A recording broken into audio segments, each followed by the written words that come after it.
of Bank of Uganda, Dr. Tinyego, distinguished guests, ladies and gentlemen. I welcome you to the second sitting of the 5th session of 11th Parliament.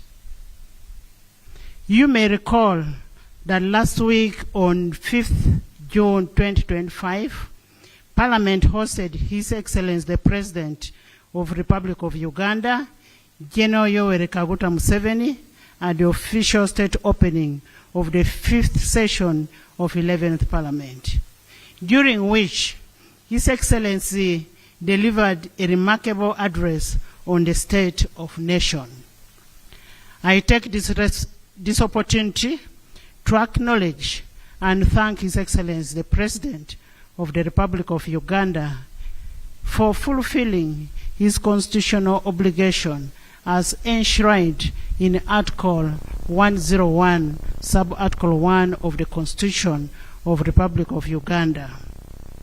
Today, we are once again immensely gratified to host His Excellency, the President of the Republic of Uganda, who is here to deliver the budget speech for financial year 2025-2026 in fulfillment of his constitutional obligation under Article 155, Sub-Article 1 of the 1995 Constitution of the Republic of Uganda, which states that the President shall cause to be prepared and laid before Parliament in each financial year, but in any case not later than 15th day before the commencement of the financial year, the estimates of revenue and expenditure of government for the next financial year.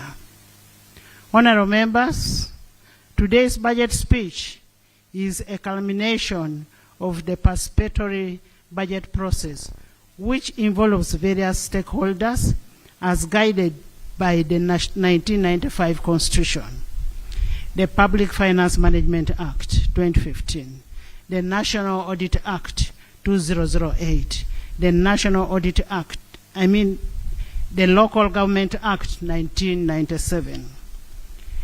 This participatory budget process is an avenue of the citizen involvement in policy decisions, resource prioritization and allocation, and the monitoring of the public expenditure.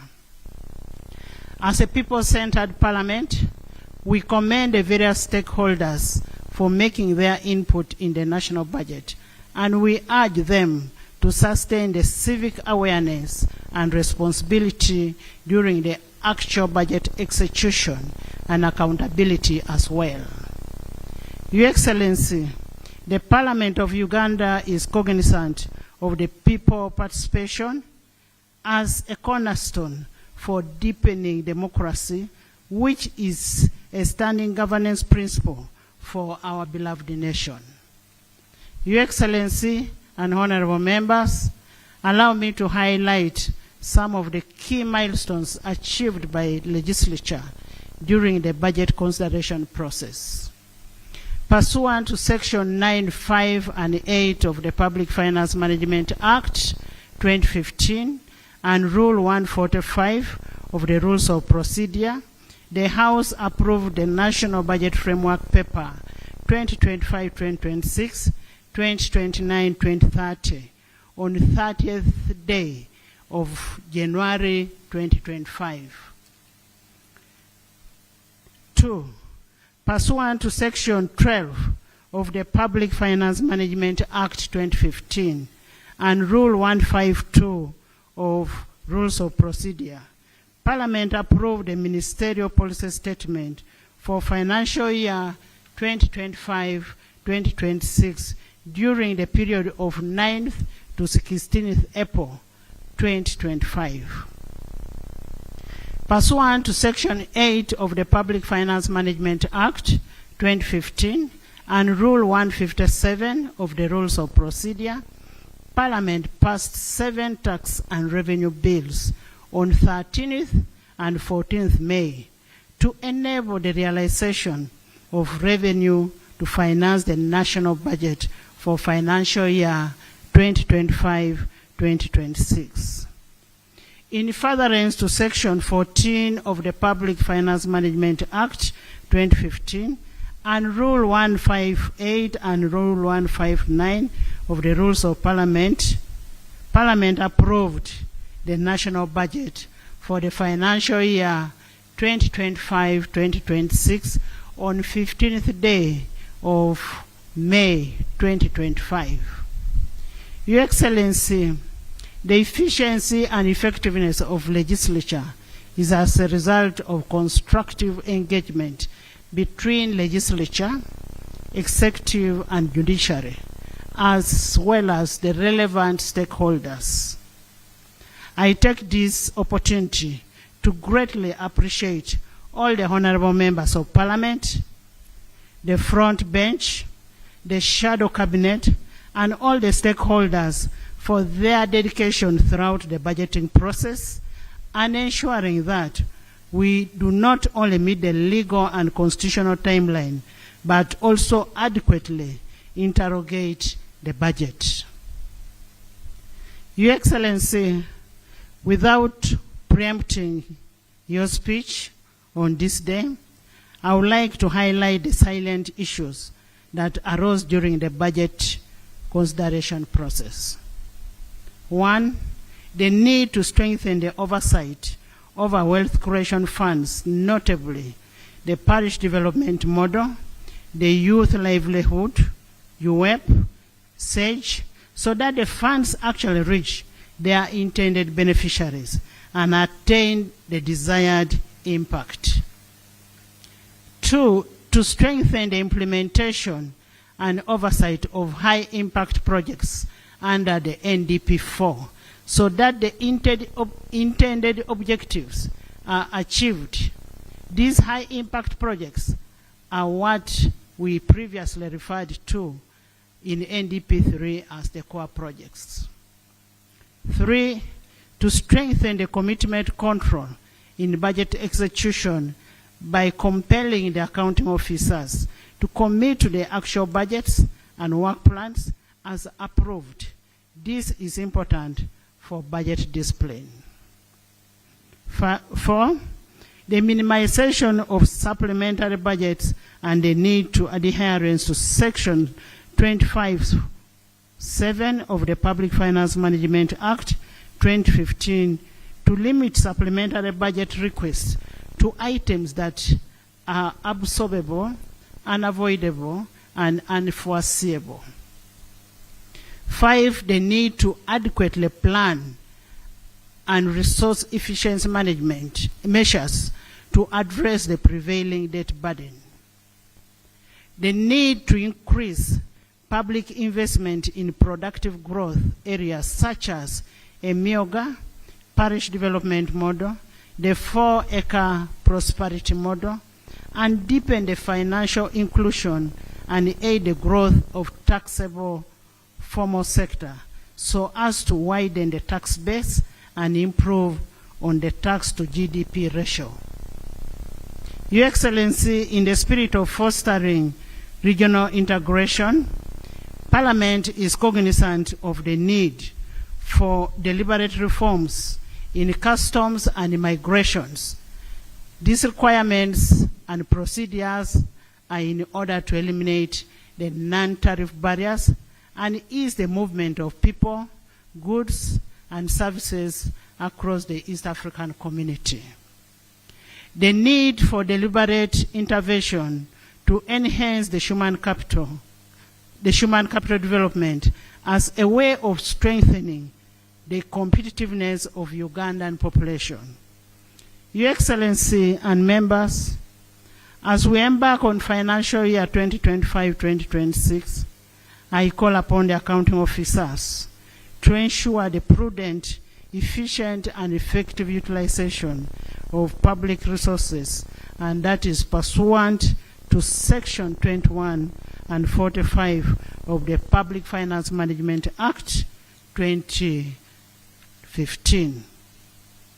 Your Excellency and honorable members, Article 83, Sub-Article 2A of the Constitution of the Republic of Uganda permits members of Parliament to leave and join political parties or political organizations of their choice within 12 months before the end of term of Parliament in order to participate in activities or programs for political parties or political organizations relating to the general elections. I am in receipt of notification from the following members of Parliament who have left the Forum for Democratic Change, FDC, and opted to join the People Front for Freedom, PFF. Honorable Semujo Ibrahim, MP Kira Municipality. Honorable Kabusu Moses, MP Chamuswa County. Honorable Nakato Asinansi, the woman MP of Hoima City. Honorable Kamara Nicholas Tadeus, MP Kabale Municipality. Honorable Katshabe Atkins Godfrey, MP Bukonjo County West. Honorable Mohindo Harold Tony, MP Bukonjo County East. Honorable Namanya Naboth, MP Rubabo County. Honorable Muijiche Francis, MP Buhesh County. Honorable Awol Betty Ochan, Gulu City Woman Member of Parliament. We extend our best wishes to the members as they exercise their freedom of association as enshrined in Article 29 of the 1995 Constitution that we sought to uphold. Your Excellency, the President, and honorable members, and distinguished guests, I say all this for God and my country.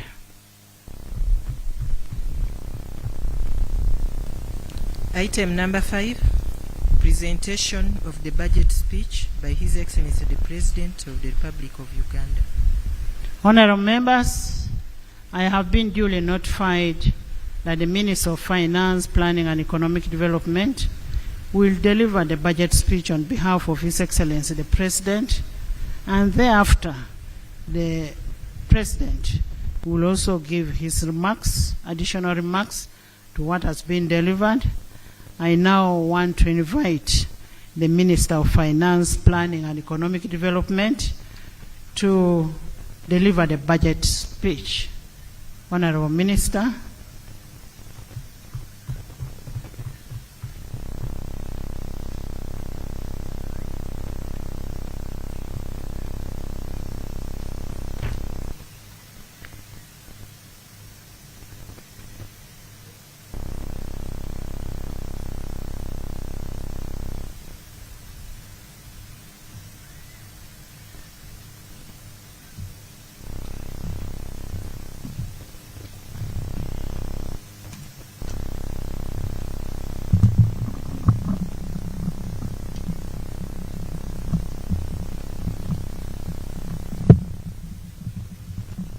Your Excellency, the President of Uganda, Your Excellency, the Vice President, Right Honorable Speaker of Parliament, Your Lordship, the Chief Justice, Right Honorable Deputy Speaker of Parliament, Your Lordship, the Deputy Chief Justice, the Vice Chairman of the NRM Party, the Right Honorable Prime Minister, Right Honorable Deputy Prime Ministers, Honorable Ministers, Your Excellencies and the Ambassadors and the heads of diplomatic missions, Honorable Members of Parliament, former national leaders, cultural leaders, religious leaders, distinguished guests, ladies and gentlemen, good afternoon. Madam Speaker, in fulfillment of Article 155 Part 1 of the Constitution and on behalf of His Excellency the President, I present to Parliament and to the people of Uganda the budget for financial year 2025-26 as approved by Parliament. Madam Speaker, in this speech, I will, 1, provide accountability to the people of Uganda on the performance of the commitments made by the NRM government for the first half of the Uganda Vision 2040. 2, present the recent performance of the economy and outlook. 3, account to the people of Uganda on the commitments that government made for financial 24-25 that is coming to an end in a few days, and the private areas of the budget for financial year 25-26. 4, highlight the financing strategy of the financial year 25-26 budget. Now, accountability of the performance of the commitments made by the NRM government for the first half of Uganda Vision 2040. Madam Speaker, let me first congratulate His Excellency the President on his leadership that has built a resilient, stable, transformative, and competitive economy that is attractive to investors. Obugaro.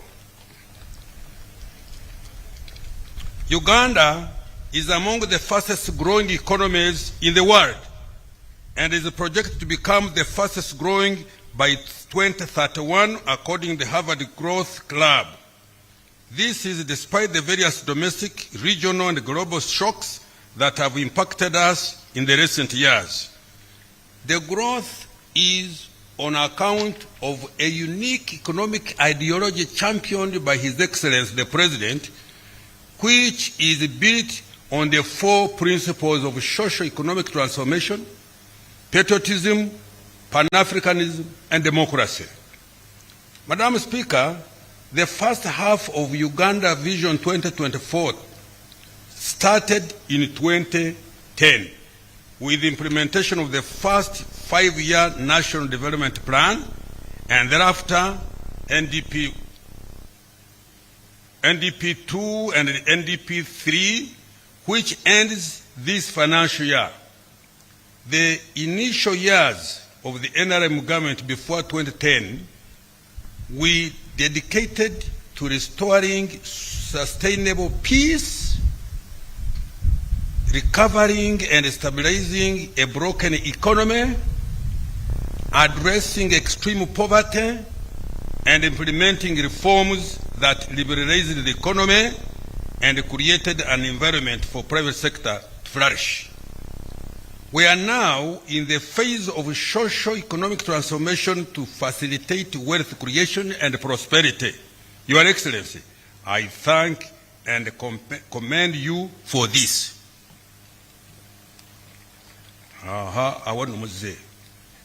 Madam Speaker, the budget for financial year 2025-26 will conclude the implementation of the current NRM manifesto and start the implementation of the 4th National Development Plan.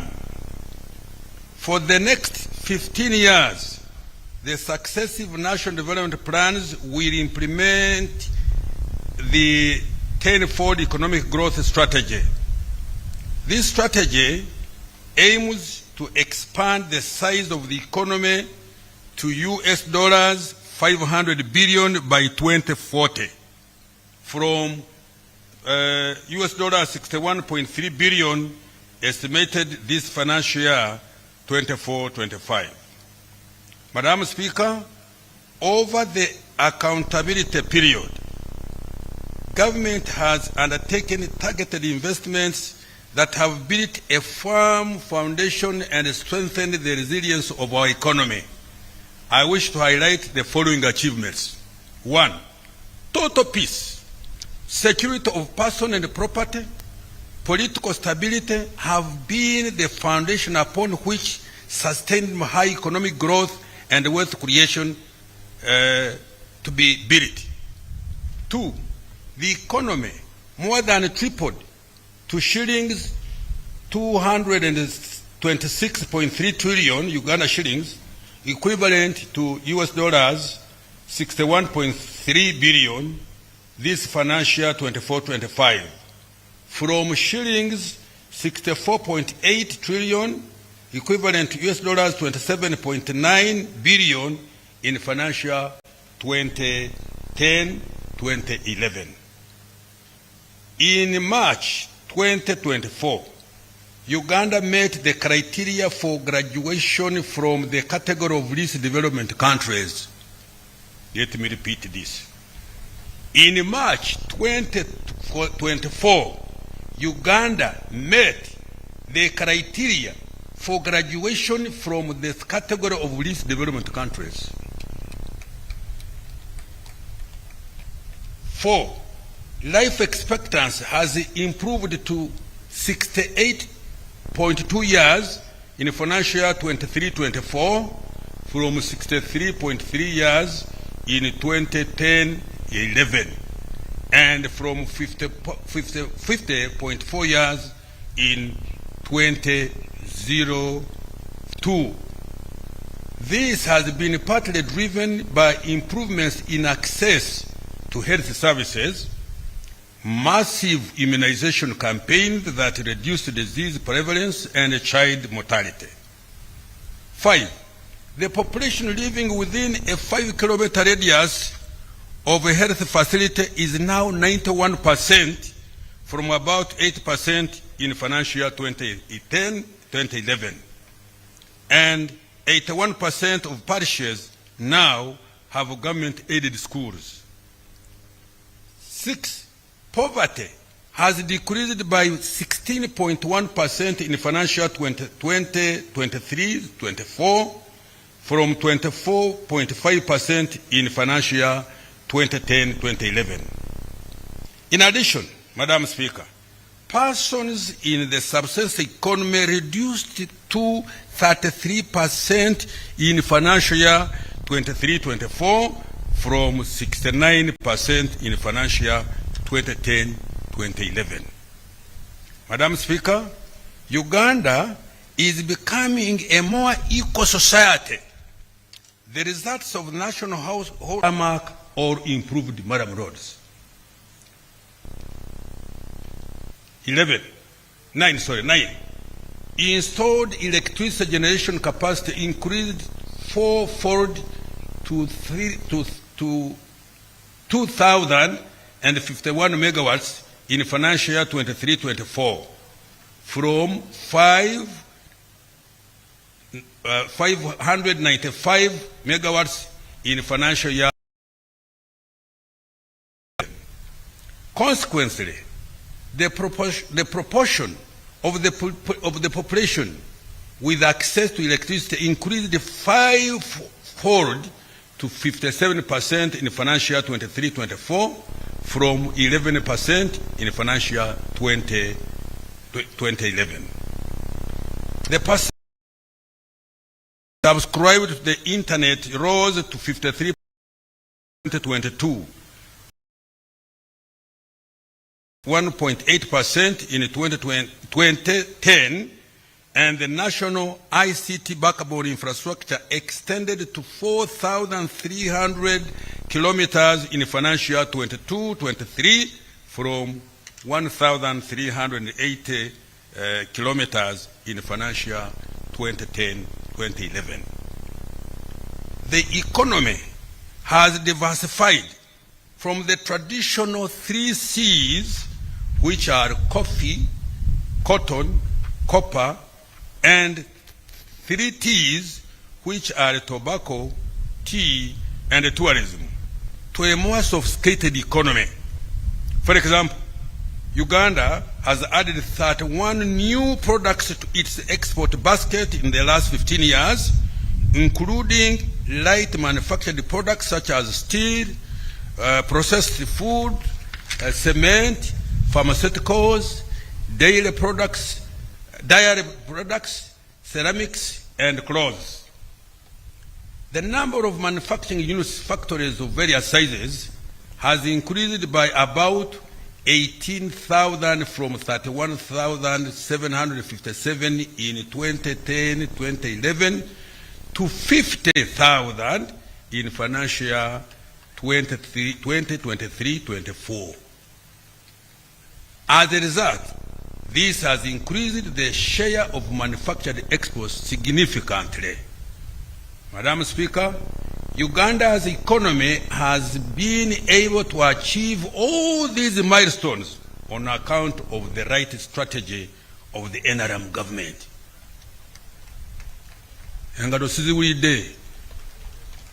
Let me repeat.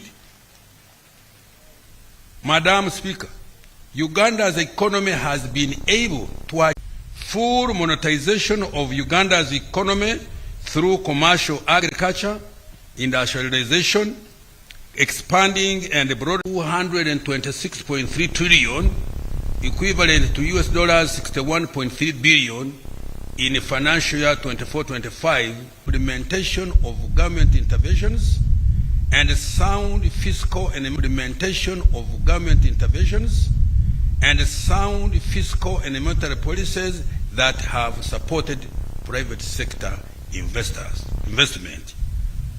Madam Speaker, the impressive economic performance has been driven by His Excellency the Presidency's commitment and deliberate investment in wealth creation initiatives.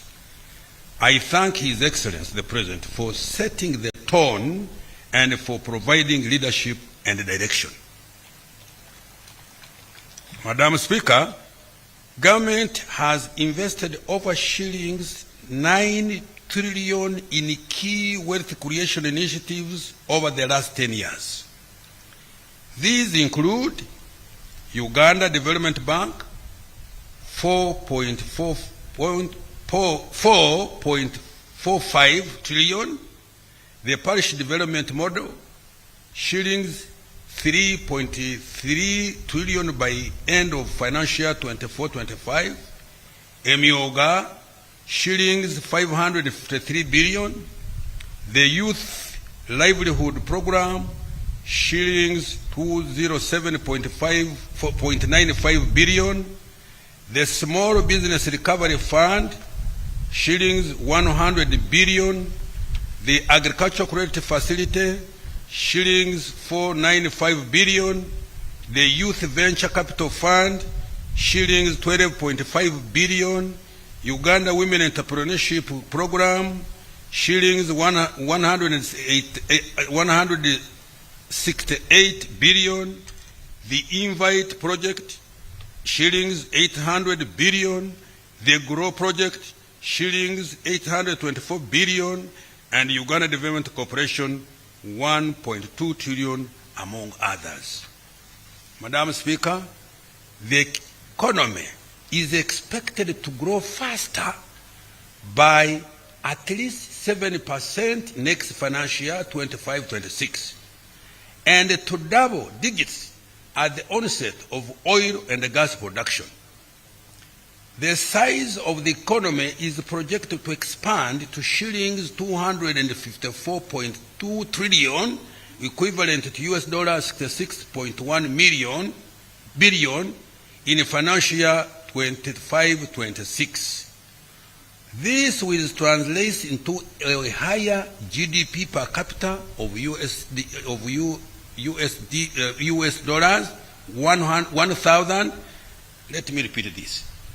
This will translate into a higher GDP per capita of US dollars 1,324 next financial year compared to US dollars 1,263 GDP estimated for this financial year ending the 30th June this year.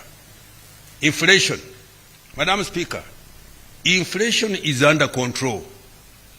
For the year ending May 2025, the speed at which prices of goods and services rose slowed to 3.4% compared to 4.1% in the same period of the year ago.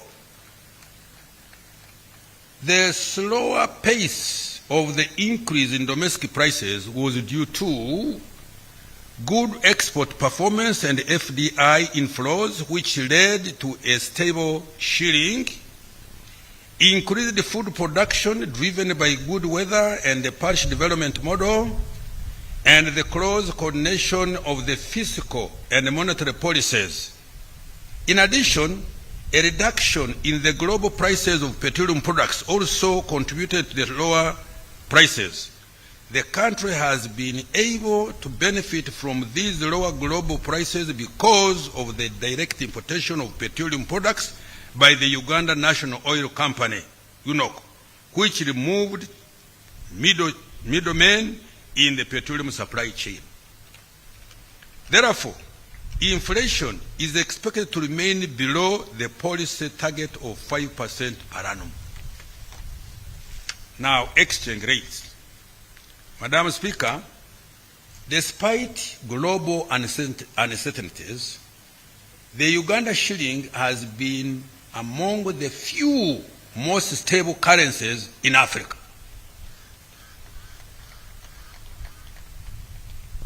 Can I repeat? Madam Speaker, despite global uncertainties, the Uganda shilling has been among the few most stable currencies in Africa. The shilling appreciated by 4% year on year in April 2025 compared to the same month in 2024. Uganda's shilling has been ranked the most stable currency in Africa, according to the International Financial Statistics Division of the IMF. This resilience is due to good export performance, strong inflows of foreign direct investment, and tourism receipts. Now, interest rates. Madam Speaker, the price of money has reduced to an average of 17.7% per year in March 2025 from 18.1% in November 2024. This decline was partly driven by a slight reduction in the Bank of Uganda's reference interest rate and increased lending at lower interest rates to lower risk borrowers. Private sector credit. Madam Speaker, the stock of private sector credit grew to shillings 23.3 trillion in March 2025 from shillings 21.9 trillion in June 2024. This represents growth of 6%. Although this is low, it is expected to increase as private sector activity and household demand continues to recover. Madam Speaker, contrary to conventional economics that government borrowing crowds out private sector credit, Uganda's government borrowing has instead availed cheaper and patient capital to the private sector engaged in wealth creation initiatives. Government borrows from commercial banks at relatively high rates and avails financing to the private sector in strategic sectors at relatively low or no interest rates. Government has provided direct credit to the private sector and household to supplement credit from commercial banks and other financial institutions through PDM, Emyoga, Youth and Women Livelihood Funds, Women Enterprise Support Funds totaling shillings 9.1 trillion, which is equivalent to 3.6% of total domestic economic output in financial 24-25. External sector development. Madam Speaker, total exports of goods and services for the 12 months of March 2025 is US dollars 11.8 billion from US dollars 9.56 billion for the same period in year 2024. Of this, exports of goods were US dollars 9.3 billion for the same period, up from 7.3 billion in March 2024, representing growth of 26%. The top exports include gold, US dollar 3.698 billion, coffee, US dollars 1.83 billion, which alone had an annual average growth of 84.9%. Industrial products, 626.5 US dollars million, cocoa beans, US dollars 410.8 million, milk products, US dollars 285 million, base metals and products, US dollars 230.6 million, sugar, US dollars 186.5 million, fish and fish products, US dollars 107.7 million, maize, US dollars 86.37 million, and other agricultural products like tea, tobacco, cotton, beans, fruits, vegetables, flowers, simsim, sesame, nuts, vanilla, and other grains, giving US dollars 575.9 million. Madam Speaker, this financial year, for the first time in the history of Uganda, coffee exports earnings not only exceeded the $1 billion mark, but are on track to double to US dollars 2 billion per year. While it took the country more than a century to reach US dollars 1 billion earnings per annum from coffee, it has taken just 1 year to double these earnings. This is an example of the kind of economic leap envisioned under the 10-fold growth strategy.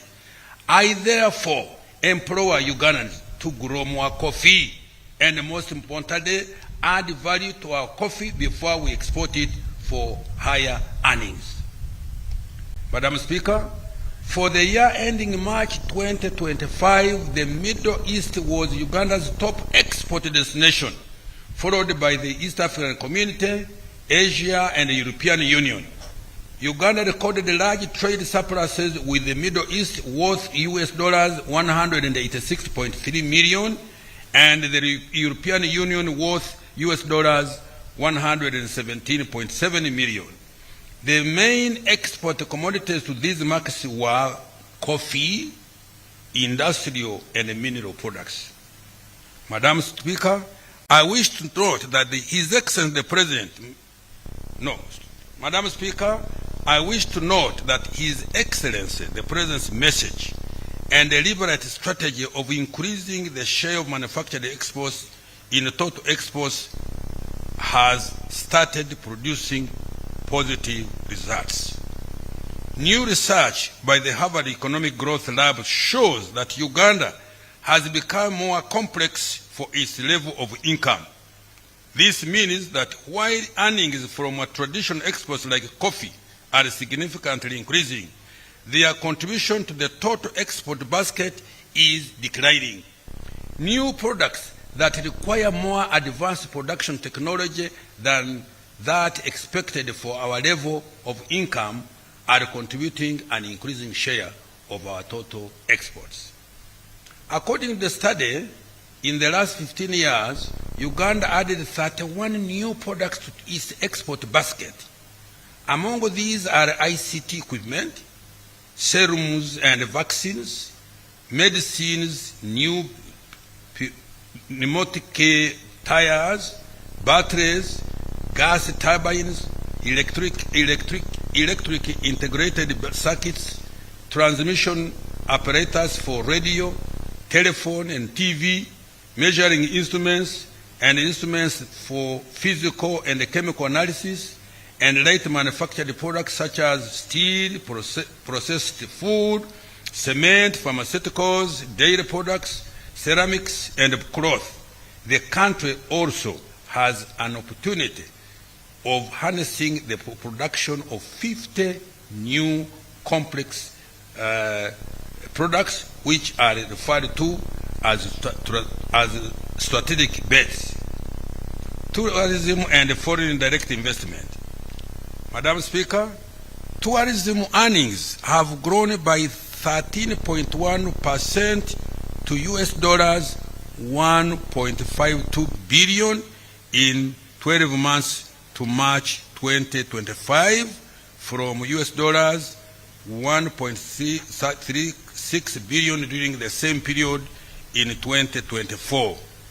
This impressive growth is attributed to the sustainable peace, increased competitiveness of Uganda's tourism industry, and government investment in strategic tourism infrastructure, including Uganda Airlines, remittances from Ugandans living and working abroad were US $1.4 billion 12 months to March 2025, compared to US $1.33 billion in the same period in 2024.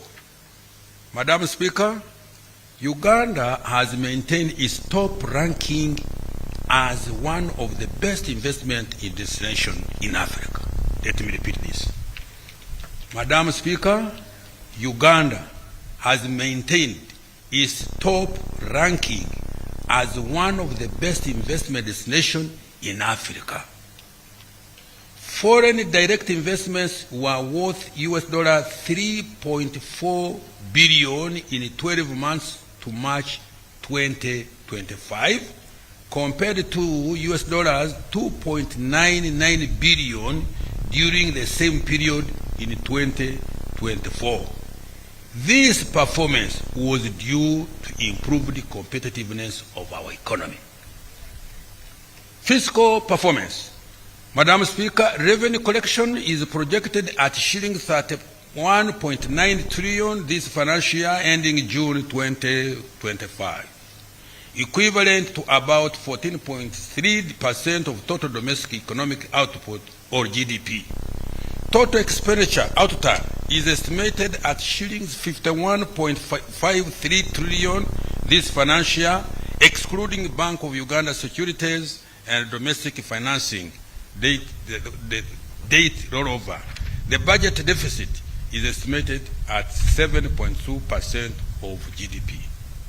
Madam Speaker, government plans to collect shillings 37.2 trillion in domestic revenue next financial year 25-26.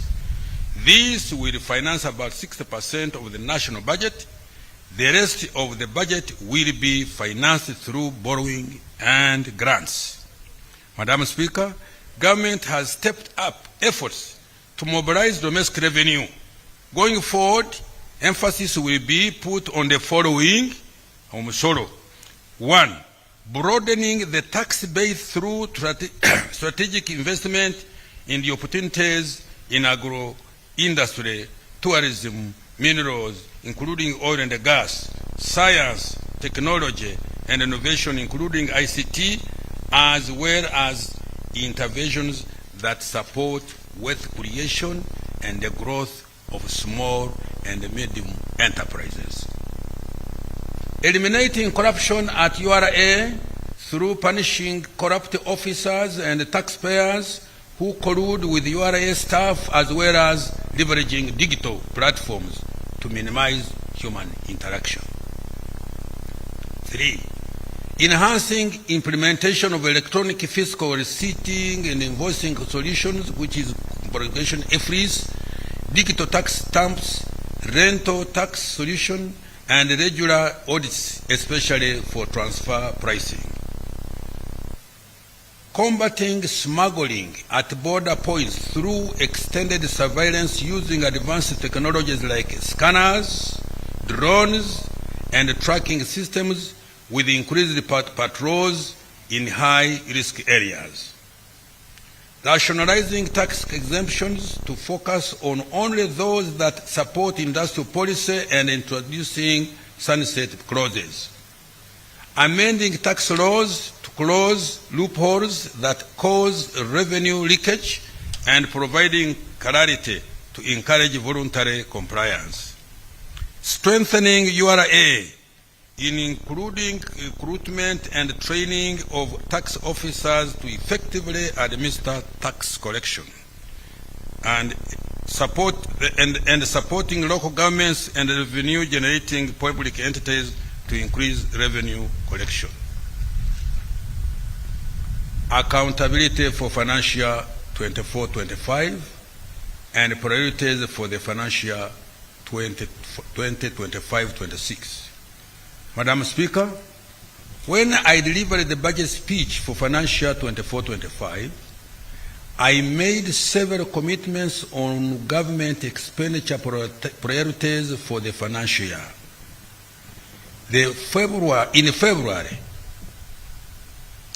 February 2025, I presented a detailed semi-annual budget performance report of this financial year to Parliament in line with the law. In this section, I provide the highlights of what government has achieved this financial year to date. Madam Speaker, with respect to investing in people of Uganda, the following has been achieved. Let me repeat. Madam Speaker, with respect to investing in the people of Uganda, the following has been achieved. Health. Madam Speaker, during this financial year 24-25, the following milestones have been achieved in the health sector. 1. Government continued to invest in saving the lives of Ugandans by providing $721 billion for healthcare supplies, general and essential medicines under the national medical stores. This included additional financing of $100 billion for essential medicines, $116.8 billion for RRVs, $2.9 billion for anti-malaria medicines, $17.8 billion for immunization supplies, and $52.3 billion for laboratory supplies, and $2.1 billion for anti-TB drugs. Government continued to improve healthcare infrastructure and equipment.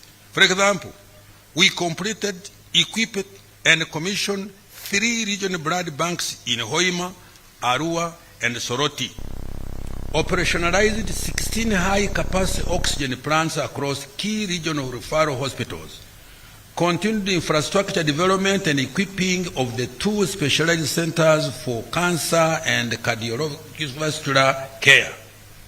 Infrastructure development of Lubowa Specialized Hospital is now at 68% progress, and training of the specialists is ongoing.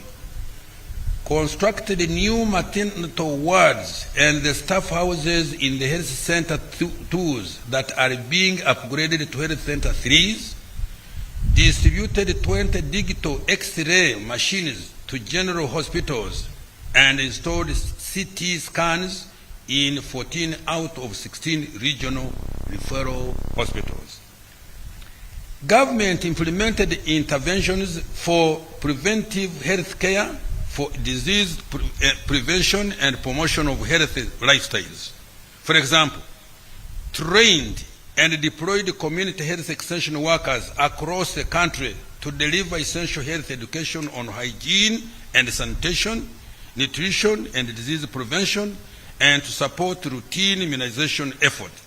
Undertook residual spraying in 13 districts, which protected the lives of 2.7 billion people and 560,000 households against malaria, and introduced the malaria vaccine into the extended program on immunization targeting children under 5 years of age. He improved the digitization of healthcare services by extending connectivity of the electronic medical code system in 4 national referral hospitals and 16 regional referral hospitals. This has improved patient record management, drug dispensing, and monitoring the attendance of health workers. Strengthened the national ambulance and emergency care system by providing additional ambulances to improve the national emergency response and referral system. Madam Speaker, to further improve the health of Ugandans, a total of shillings 5.87 trillion has been provided next financial year to cancer and cardiovascular care. Now, education. Madam Speaker, the following milestones have been achieved in the education sector. 1. Provided access to universal primary education for 9.2 million learners and 905,116 learners under universal secondary education. Minister, for record, it is 9.52. Oh, 452. Well, my officers have misled me. 2. Over 5,192 students, both on degree and diploma programs, benefited from higher education students loan financing scheme. In addition, 4,000 learners benefited from government sponsorship joining public universities. 3. A total of 166 seed schools have been constructed under the UGIFIT program. 4. In preparation for CHAN and ACFON 27, government has so far spent shillings 496.8 billion to improve the qualifications and skills of primary school teachers to meet the new minimum education requirement of degree level. Government has established the Uganda National Institute for Teacher Education, 4-year cycle transitioning to the new A-level curriculum. The traditional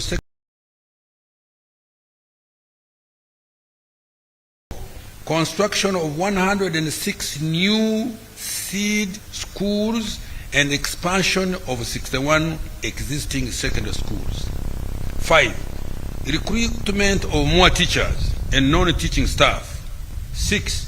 Strict enforcement of teachers and learners inspection across the country using an electronic system. 7. Providing textbooks and instructional materials to improve the textbook to student ratio to 1.3 from the current 1 to 1.5. Operationalization of Bunyoro and Busoga universities, and completion of the ongoing construction of stadia and training facilities ahead of CHAN and AFCON 27, as I've said before. Social protection. Madam Speaker, to keep our senior citizens healthy and to actively participate in socio-economic activities, government has divided shillings 811 billion, benefiting 905,702 older persons across the country under the social assistance grants for the elderly program, SAGE. In addition, 1,741 older persons group enterprises have been funded with government grants worth 5.5 billion, benefiting 11,644 older persons under the Special Enterprise Grant for Older Persons Program, SEGOP. Other social protection intervention which government has supported include the following. youth livelihood program, a total of 24,228 youth enterprises have been funded to the tune of 191.336 billion, benefiting 274,211 youth. 271,211. That's I have read it wrong. Let me repeat. 271,211 youth. The enterprises are in agriculture, 30%, trade, 38%, trade, 32%, other services, 19%, and others, 11%. Uganda Women Entrepreneurship Program, WEP, government has financed 21,948 women group enterprises, benefiting 235 million, 114 women. National Special Grant for Persons with Disability to address high vulnerability and poverty levels among persons with disability. Government has supported 8,107 enterprises, benefiting to 50,900 person. 59,901. 59,901 persons with disabilities.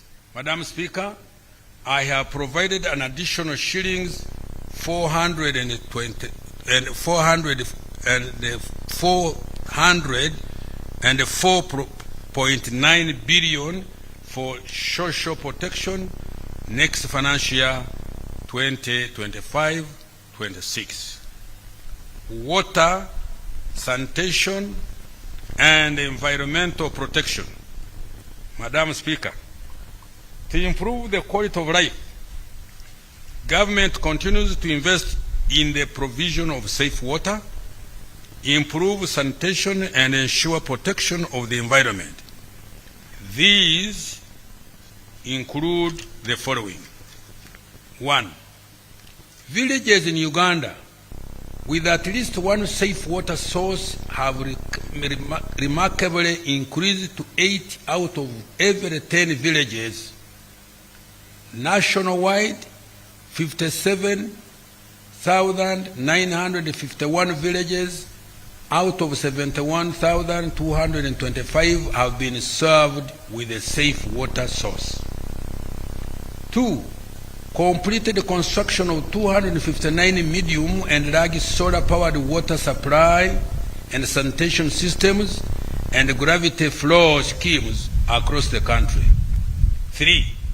Construction of 42 large solar-powered water supply systems is ongoing in Agago, Yumbe, Amudat, Kabong, Kasese, Kakumiro, Sembabule, Kisoro, Rubanda, Mbulamuti, Bulambuli, Kyenkwanzi, Mubende, Kyegegwa, Buyende, Nakaseke, Namayingo, Rakai, and Buvuma. With regard to clean water, construction of piped-town water supply systems is ongoing in 32 towns. These include Namasari, Kakingo, Kamuli, Ngoma Town, Lunya, Karogo, Phase 2, Ishaka, Mobilizing, Nyakashaka, Bukumi, Kanapa, and Odongei. Construction is also ongoing in Parabekar, Rhino Camp, Aradufile, Lubeli Refugee Settlement, Bulori, Nyanseke, Busale, Kibuzi, and expansion in 2 towns of Kiboga and Zigoti. Other beneficiary towns are Lamuo, Lacheskot, Ir, Lorenga Kora, Chora, Manafwa, Butaleja Busorwe, Terinyi, Kibuku, Kadama, Budaka, Kaliro, Namungarwe, Lukungiri, and Obongi. Construction of various water supply systems in 26 districts is at varying levels of physical progress. These include Manafwa Town Council and installation of solar packages that is ongoing in Loslang, Kasawo, Phase 1, Kaburawizi, Phase 1, Bukumi, Burangira, and Kievando, Kasimbi, and Busale town.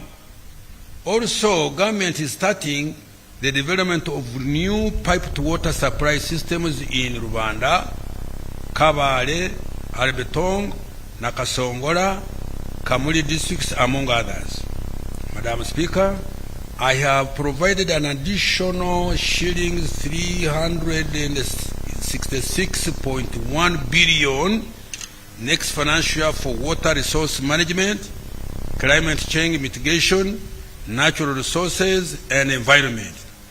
The priority interventions include construction of water supply infrastructure to increase service in the underserved communities in rural, urban, and refugee settlements, increasing rehabilitation and expansion of existing water, sanitation, and hygiene infrastructure, and increasing forest and wetland cover.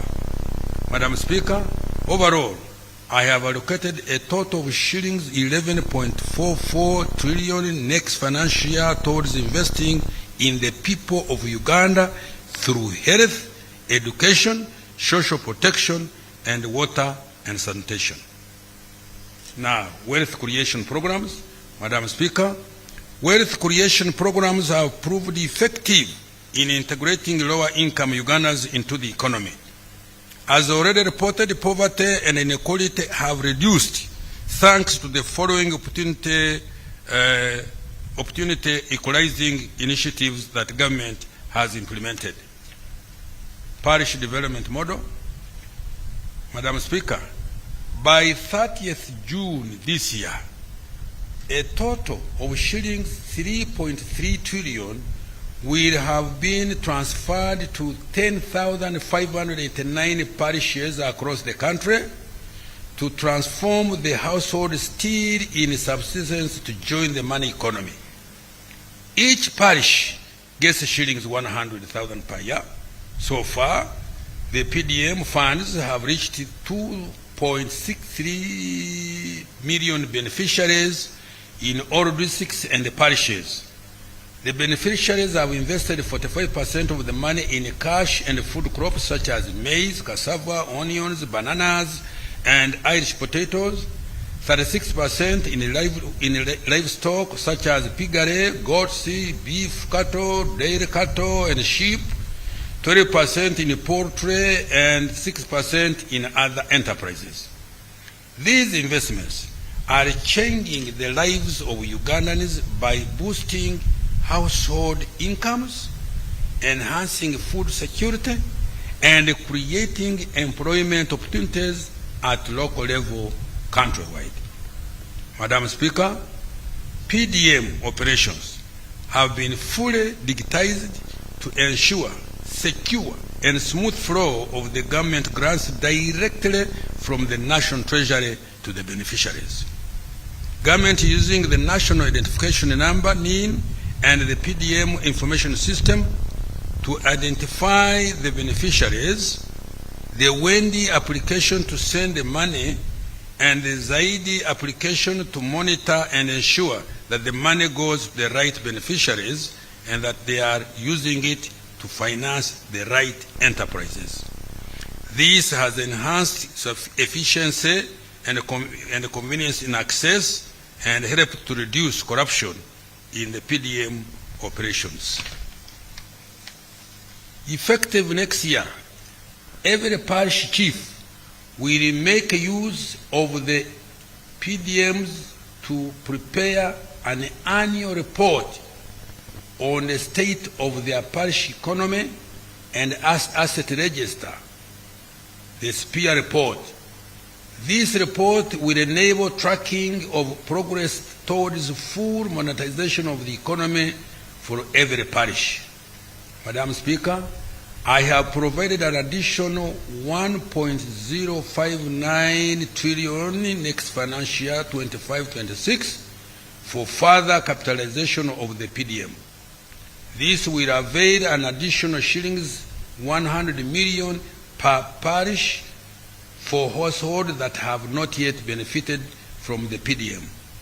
Government has also provided money to pay for the bank charges to ensure that beneficiaries receive the full amount of shillings 1 million each. Government is also providing a grant of 500,000 shillings for persons with disability over and above the loan of 1 million to cater for the additional access requirements. Madam Speaker, in order to add value to and guarantee markets for PDM outputs, government has stepped up investment in agro-industry through vertical and horizontal value addition. This is targeting production of higher value multi-input products such as nutritional foods, baby foods that use several products like milk, eggs, and maize, and fruits and vegetables. Now, agricultural credit facility. Madam Speaker, government has injected a total of shillings 413.4 billion in the SEF since its establishment in 2010. In partnership with the participating financial institutions that match the government contribution, this facility has so far provided over 1 trillion in low-interest loans by the end of March 2025 to support agricultural productivity, commercial farming, and agricultural value addition. The SF has so far supported 14,336 beneficiaries, of whom 3,531 are smallholder farmers. The loans have financed the following: grain trading, shillings 431.4 billion, 43%; on farm activities, shillings 312.8 billion, 32%; agro-processing 166.8 billion, 16%; and post-harvest management, shillings 89 billion, which is 9%. Madam Speaker, I have provided additional capital for the SEF of shillings 50 billion next financial year 25-26. This is in addition to the agricultural insurance that benefits all farmers, including PDM beneficiaries. Uganda Development Bank.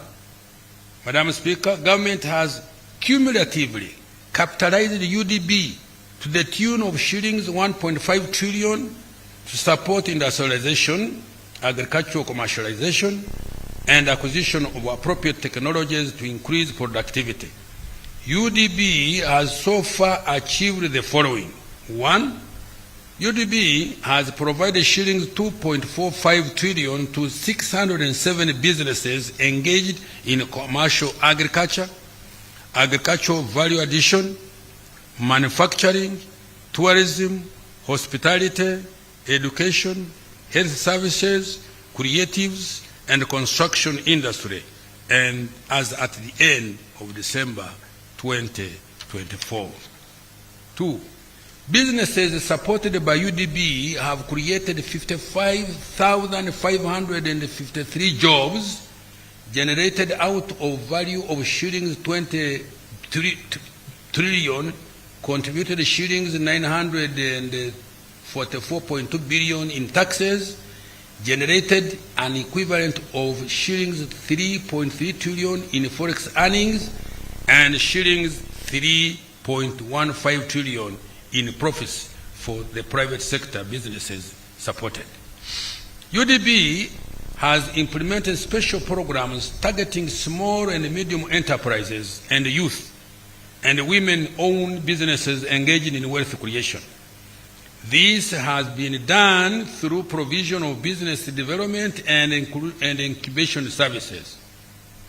In order to ease access, UDB is opening up regional offices and has supported wealth creation enterprises in 96 districts across all the sub-regions. Madam Speaker, I have now provided an additional shillings 1 trillion for UDB next financial year. We turn to Emyoga. Madam Speaker, in order to boost incomes of Ugandans engaged in specialized trades, Emyoga, particularly in urban and peri-urban centers, government has so far provided a total of shillings 660 billion. This has benefited a total of 2.4 million Ugandans in creating 471,000 jobs and kick-starting a new local economy in value-added enterprises such as winemaking, carpentry, coffee value addition, metal fabrication, tailoring, artisanal products, mechanics, women in markets, restaurants, and services like hair and beauty salons and transport, among others. Madam Speaker, I am providing an additional 100 billion Uganda shillings next financial year to support more Emyoga enterprises as off-takers of PDM outposts. Following enactment of new TVET Act, government will support certification and issuance of practicing permits to competent practitioners benefiting from the Emyoga program. Small Business Recovery Fund, Madam Speaker. This fund was established to support small businesses which were affected by COVID-19 to recover with an initial capital of 100 million shillings, to be matched by commercial banks and other financial institutions. The funding from the SBRF has enabled 3,496 micro, small, and medium enterprises to recover from the effects of COVID-19, saving over 26,672 jobs in the sectors of trade and commerce, hospitality, and education and construction. Madam Speaker, in order to accelerate full monetization of the economy through various wealth creation programs, I have provided shillings 3.05 trillion next financial year, 2025/26. These funds are going to be passed 2.3 trillion. Next it is shillings 3.05 trillion. These funds are going to be passed on to Ugandans in wealth creation through PDM, shillings 1.059 trillion, Emyoga, shillings 100 billion, UDB, shillings 1 trillion, Uganda Development Corporation, shillings 187.1 billion, and the Agricultural Credit Facility, shillings 50 billion. Others include GROW, generating growth opportunities and productive for women enterprise, 231.3 billion, Invite, investment for industrial transformation and empowerment, shillings 275.1 billion. Presidential zonal industrial hubs and skilling initiatives, shillings 58.5 billion to turn youth into manufacturers, and support to microfinance, shillings 48.5 billion. Agro-industrialization. Madam Speaker, the interventions in agro-industrialization this financial year and this financial year have prioritized research, increase in productivity, commercialization, and value addition in agriculture. Madam Speaker, some of the key achievements in this financial year include: 1, research and genetics development of selected value chains. The National Animal Genetic Resource Center and the Data Bank has introduced superior animal genetic resources for breeding, multiplication, and distribution to farming households under PDM. NARO has completed the manufacturing facility for anti-tick vaccines at Nakisesa in Wakiso district with the capacity to produce over 20 million doses of the anti-tick vaccine per year. NARO has also developed agricultural technologies that increase productivity, such as water-saving cultivation technology, drought-resistant varieties, and integrated pest, disease, and weed control technologies, among others. Research in coffee by Nakori has contributed to increased national coffee production, productivity, and export earnings. Increasing agricultural production and productivity. The capacity of water for irrigation has increased to 54.76 million cubic meters. This is on account of government investment in small and large irrigation systems, including solar-powered irrigation. In particular, 7 large-scale irrigation schemes have been completed. These include Ngenge in Kwene district, Luengaju in Kabarole, Tochi in Oyam, Mobuktu in Kasese, Olwenyi in Kira, Lira, Doho 2 in Butareja, and Wadley in Pakwach. Another 3 irrigation schemes are currently under construction. These are Akomai in Bukedia district, Atari in Kweni Bulambuli district, and Namatala covering Budaka, Mbale, Butaleja districts. Madam Speaker, another 142 solar-powered irrigation and water supply schemes have been completed across the country. In addition, 157 solar-powered irrigation and water supply schemes are under construction. Furthermore, 4,300 micro-scale irrigation facilities were constructed in 135 districts across the country and have benefited smallholder farmers of less than 2.5 acres. Madam Speaker, in addition, government completed Useke Dam in Kabong and Ogunga Dam in Katakwi for livestock, irrigation, and fish farming. In addition, 5,251 small and medium-scale irrigation schemes were established in 135 districts. Madam Speaker, government established 5 zonal agricultural mechanization centers in Malere, Buwama, Bungoko, Ogwata, and Sanga to support equipment access and tractor hire services, procured and distributed 260 assorted 4-wheeled tractors and implements to farmer groups in 60 districts countrywide, 750 power tillers, single axle tractor and implements, and 2 pieces of dredging equipment for water hines and weed control, and trained 2,150 youth and women as operators, artisans, mechanics for tractors and implements.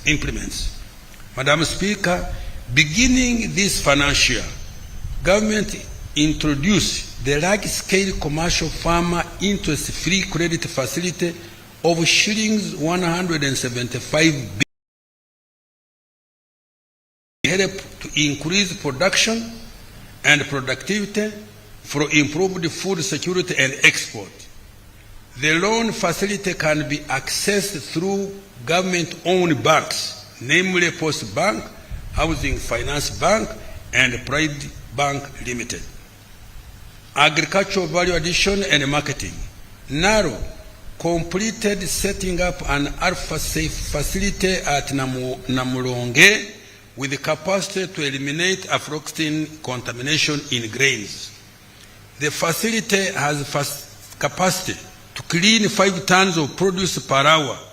This will save the country an estimated $38 million per year, which is lost in export rejections due to aflatoxins, and most importantly, save the lives of Ugandans. Madam Speaker, to add value to agricultural produce, government constructed 11 agro-processing and storage facilities to increase opportunities for value addition and access to higher value markets.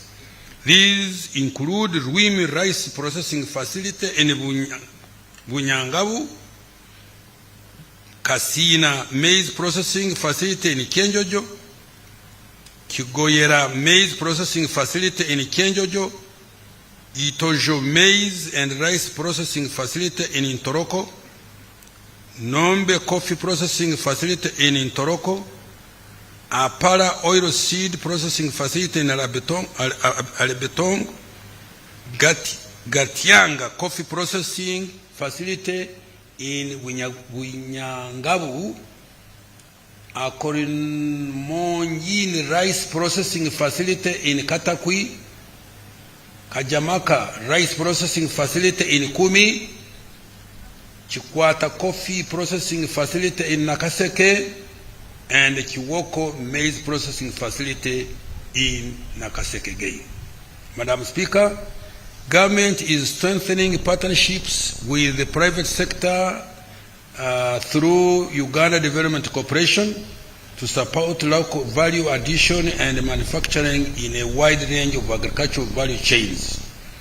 These investments include Soroti Fruit Factory, Budadiri Arabic Coffee, Mbale Growers Tea Factory, Mabale Growers Tea Factory, Kayonza Growers Tea Factory, Bukona Agro Processors, Atiaka Sugar Factory, and Yumbe Fruit Factory. Madam Speaker, as a part of the effort to increase access of Uganda's products to international markets, we dispatched the inaugural exports of coffee and milk to Serbia and Algeria, respectively. The milk exports to Algeria have potential to fetch Uganda export earnings worth $500 million. Madam Speaker, I have allocated a total of 1.86 trillion next financial year towards deepening agro-industrialization. These funds will support investments in 1, agricultural research, 2, agricultural inputs including fertilizers, 3, water for irrigation, 4, extension services, 5, agro-processing and value addition, 6, post-harvest handling and storage facilities, 7, inspection, surveillance, certification, enforcement of quality standards, and market access. Now we turn to tourism development.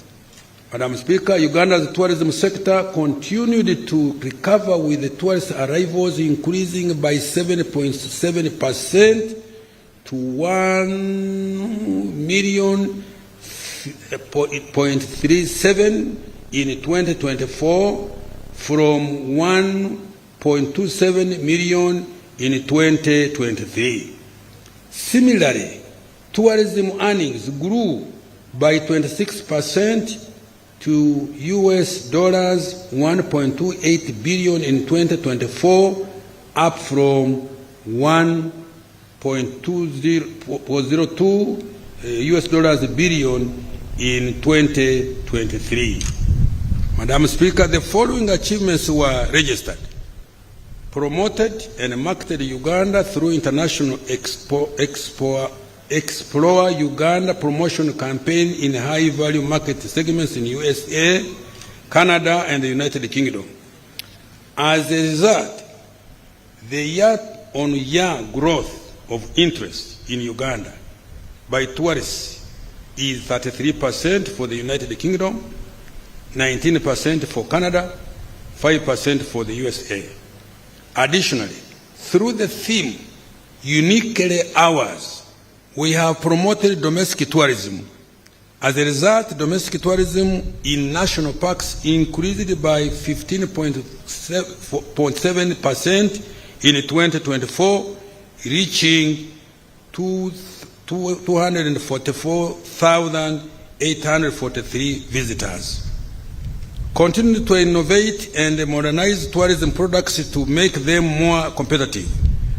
This involved maintenance of 1,300 kilometers of rail tracks and roads in tourism protected areas, increasing the cumulative coverage of electric fencing of 177 kilometers in Queen Elizabeth and Merchant Falls National Parks, continued construction of the pier and related infrastructure at the source of the Nile, continuing to upgrade the Uganda Museum and Namugongo Martyrs Shrines, construction of 3,521 meters of climbing ladders and boardwalks on Wenzori Mountains to make hiking safer and fun, completion and commissioning of Kikorongo Equator Monument in Kasese, and the construction of works of Karamoja Museum, which is nearing completion. Government invested in a world-class convention facility in Munyonyo. This has promoted Uganda as one of the regional destinations for meetings, incentives, conferences, and exhibitions. Consequently, Uganda now ranks 7th in Africa in MICE tourism. Madam Speaker, I have allocated shillings 430 billion towards direct investment in tourism next financial year.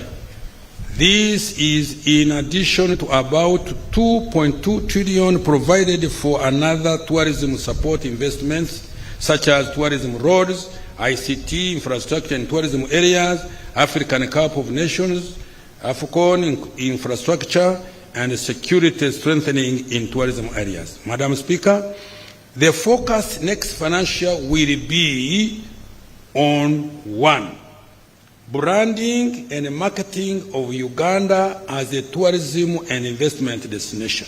2, infrastructure development in tourism sites. 3, construction of refreshment centers and highway sanitation facilities. 4, improving and enforcing hospitality standards and training. And 5, promoting health tourism by investment in specialized health facilities. Madam Speaker, government has also stepped up investment in missions abroad to promote economic and commercial diplomacy. Every mission is now tasked to bring investors and tourists and open up export markets. Mineral-based industrial development, including oil and gas. Madam Speaker, the following achievements were registered this financial year. Government facilitated the establishment of 10 gold refineries, 4 cement manufacturing plants, and 1 tin processing plant, contributing to mineral processing and refining. In the oil and the gas sector, the Telenga and Kingfisher oil projects are on track for first oil production in 2026. An agreement to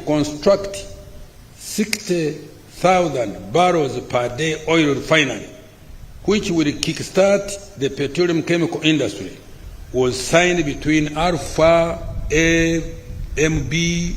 MBM from AIE and the Uganda National Oil Company. Once operations start, the oil and the gas sector will contribute between $1 and 2.5 billion annually to the country's revenues. With regard to local content in the oil and the gas industry, more Ugandan companies and individuals have benefited from contracts issued and jobs respectively. Out of 5,693 Tier 1 contracts amounting to a total of value of US dollars 5.4 billion awarded to date, 4,796 contracts, 64% were Ugandan companies. 84%. 84%, yes, I said that, Mama, were to Ugandan companies amounting to US dollars 2.25 billion. Also, US dollars 33.4 million, equivalent to shillings 121 billion, has been spent on goods and services consumed from the surrounding communities in Bunyoro. More than 14,000 Ugandans have been trained in various technical areas, and so far about 17,000 direct and 39,567 indirect jobs have been created.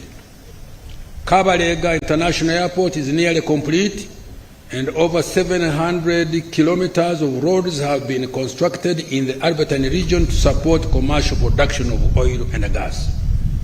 Government is expediting the finalization of the 1,443-kilometer East African crude oil pipeline, ECOP, which is now 58% complete, with engineering works at 98% completion and procurement of the major equipment for the pipeline at 83%. Following INOX commencement of the bulk supply of petroleum products in August 2024, the country has experienced relative stability in supply and pricing. This has been realized due to elimination of the middlemen and speculative tendencies. As a result, Uganda currently saves up to US dollars 72.8 million annually on fuel imports. Madam Speaker, I have provided 875.8 billion next financial year for mineral-based industrial development, including oil and gas, for one, continued qualification of mineral resources, starting with iron ore, gold, and copper, and strengthening their tracking system. Two, capitalization of the Uganda National Mining Company. Three, establishing mineral markets and buying centers to enable transparent mineral trading. Four, expediting finalization of the East African crude oil pipeline.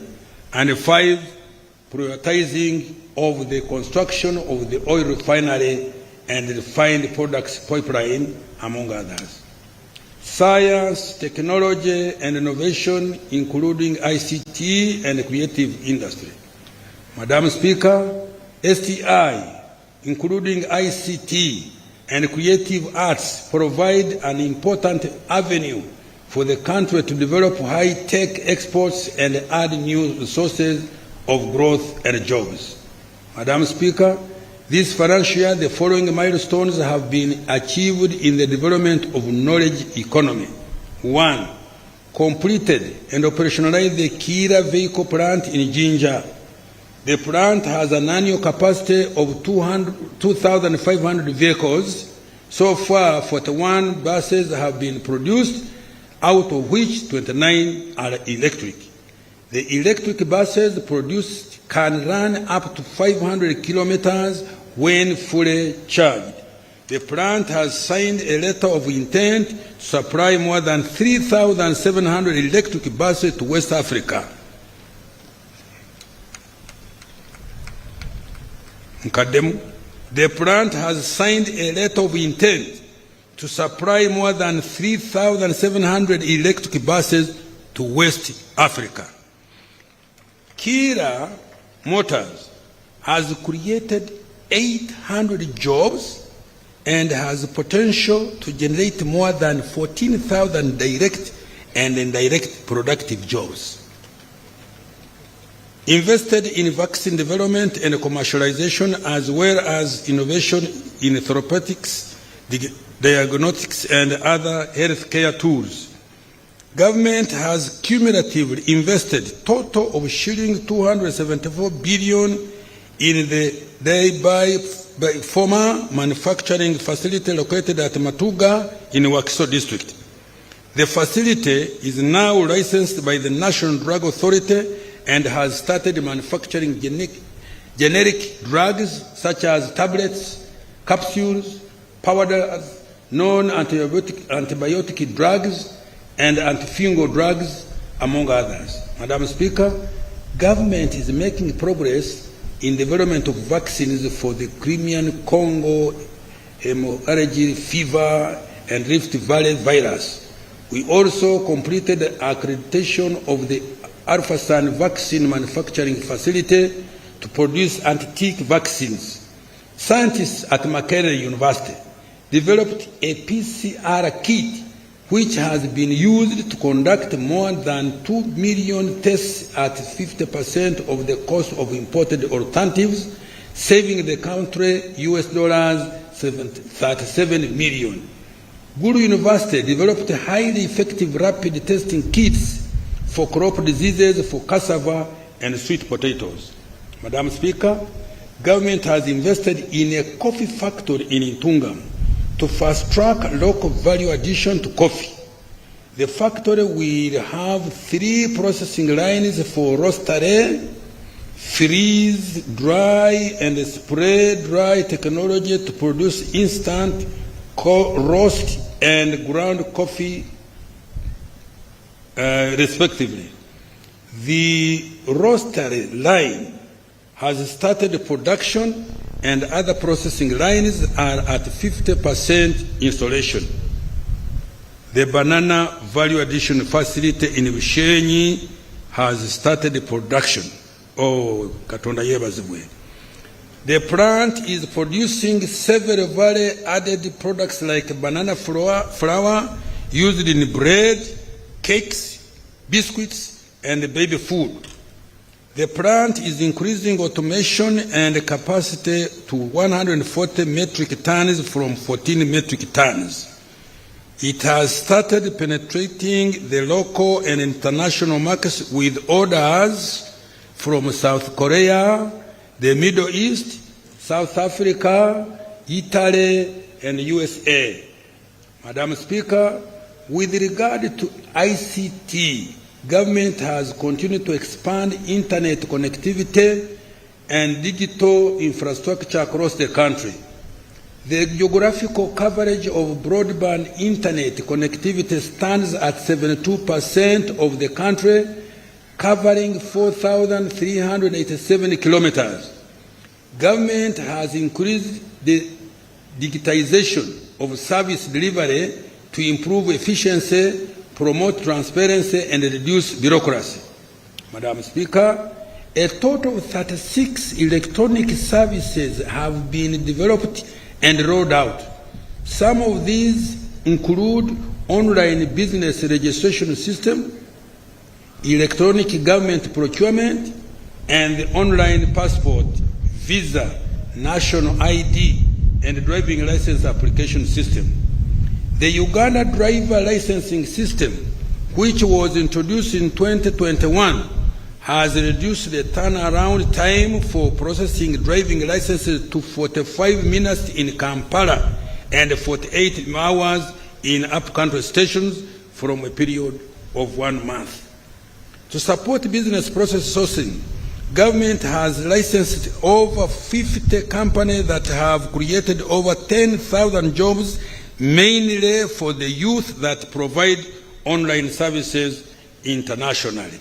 Madam Speaker, with regard to the creative arts, government provided 10 billion to the creative arts industry. This was to support the artists to recover from the effects of COVID-19 and create a revolving fund to support younger talents to create wealth and jobs. Madam Speaker, I have provided shillings 835.98 billion for science, technology, and innovation, including ICT and the creative arts industry. Of this amount, 388.23 billion is for STI, shillings 381.75 billion is for ICT and digitalization, and shillings 66 billion for the creative arts.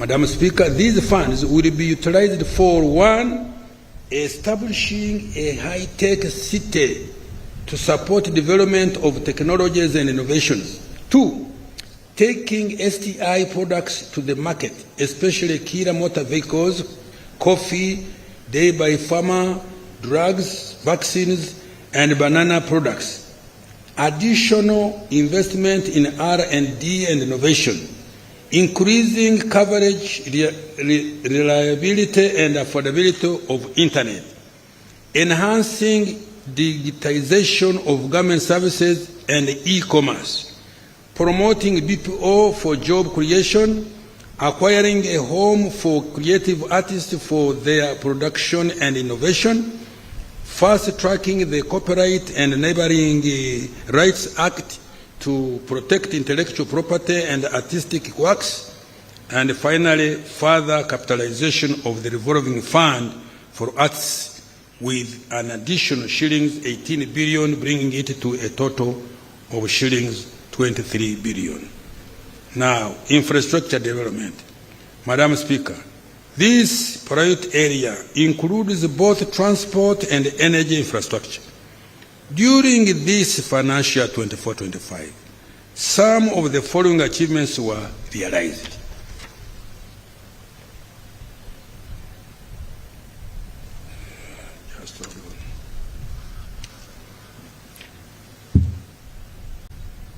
Integrated transport infrastructure and services.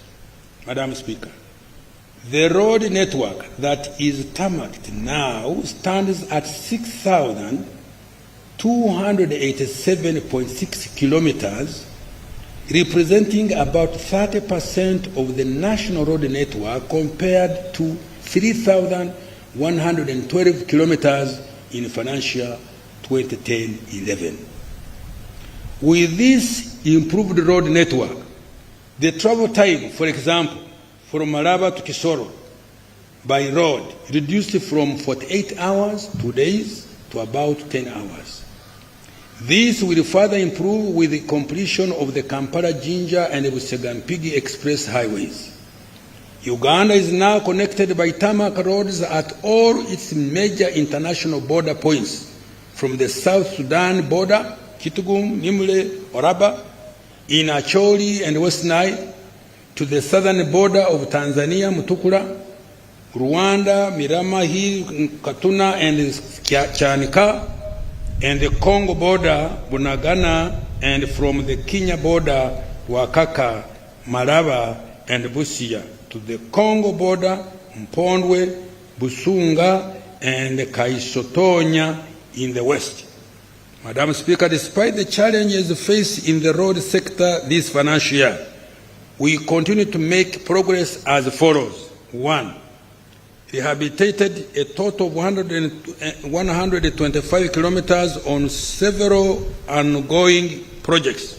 2, upgraded over 100 kilometers of roads to paved bituminous standards on several ongoing projects.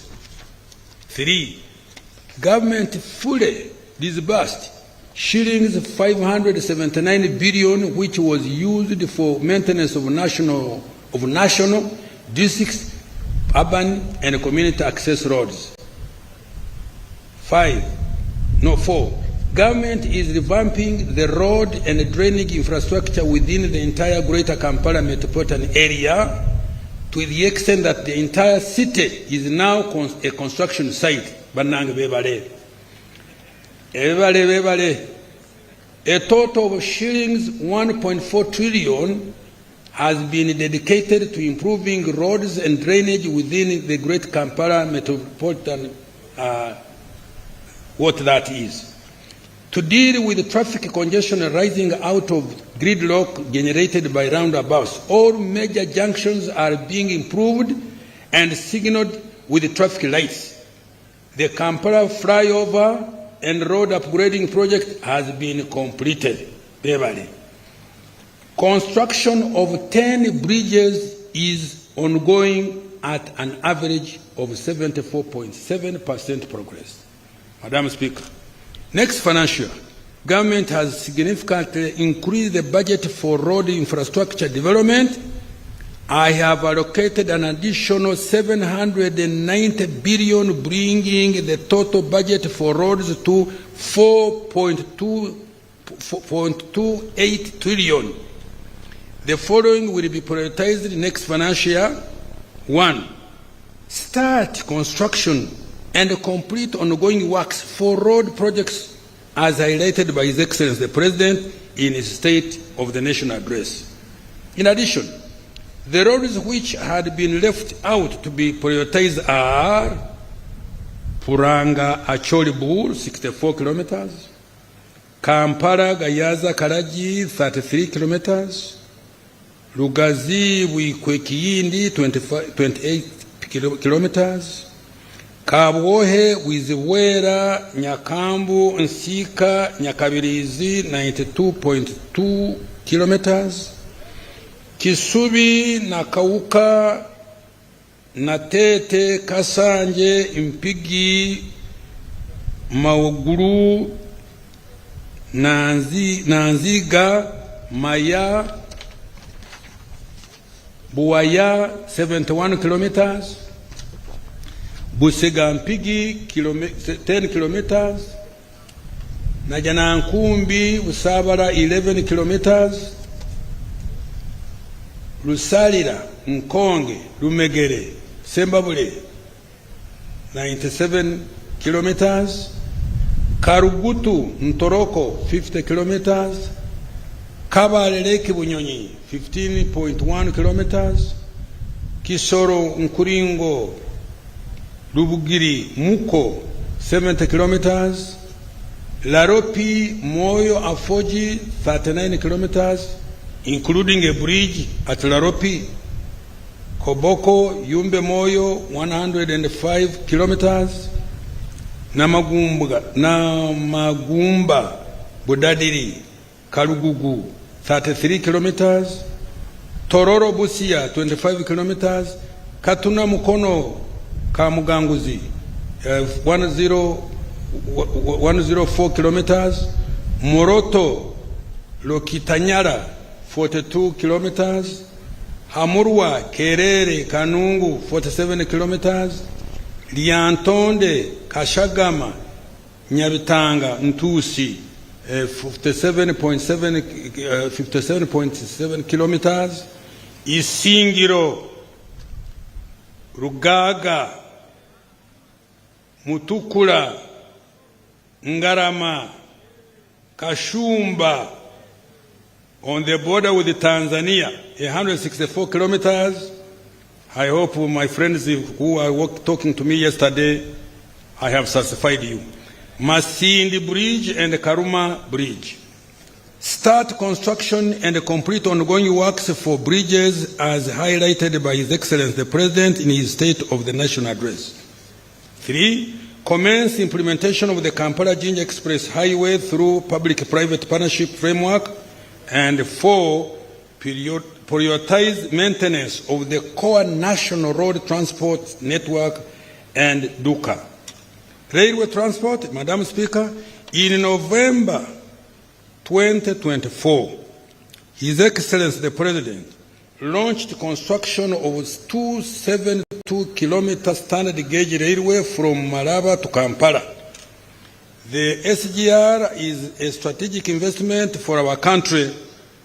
It will cut cargo transport costs by half from the current $120 per ton and reduce transit time from Mombasa to Kampala from 7 days to 1 day, turning Uganda into a land-linked country as opposed to being landlocked.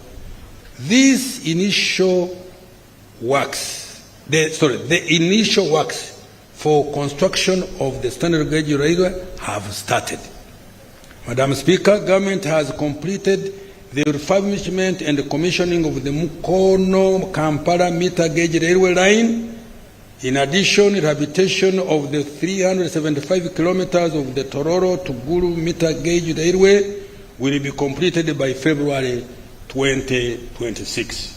Madam Speaker, next financial year, priority intervention will include completing the rehabilitation of Tororo-Gulu meter gauge railway line, refurbishment of the Mukono-Jinja meter gauge railway line, and construction of the standard gauge railway from Kampala to Malaba. Now, water transport. Madam Speaker, government has constructed and maintained a number of ferries providing essential services to connect isolated communities and facilitate access to markets. Government will continue to operate and maintain these ferries next financial year, in addition to continued development of Kasa Port, completing construction of 2 ferries for Bukungu, Kaberamaido, Kagwara, and the 2 ferries for Lake Bunyonyi.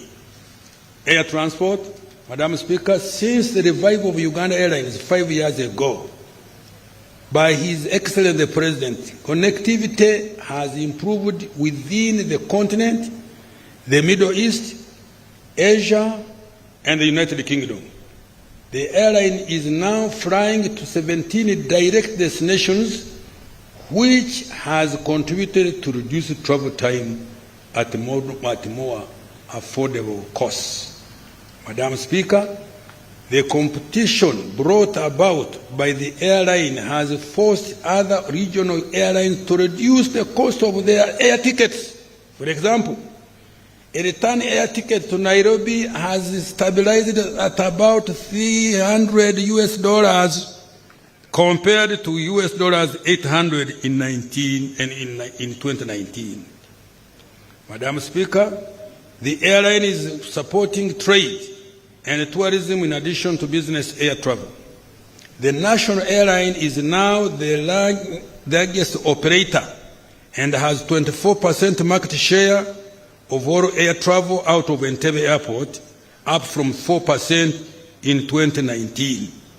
Its revenue has increased to shillings 319 billion in financial 23-24 from 28 billion only in 1920.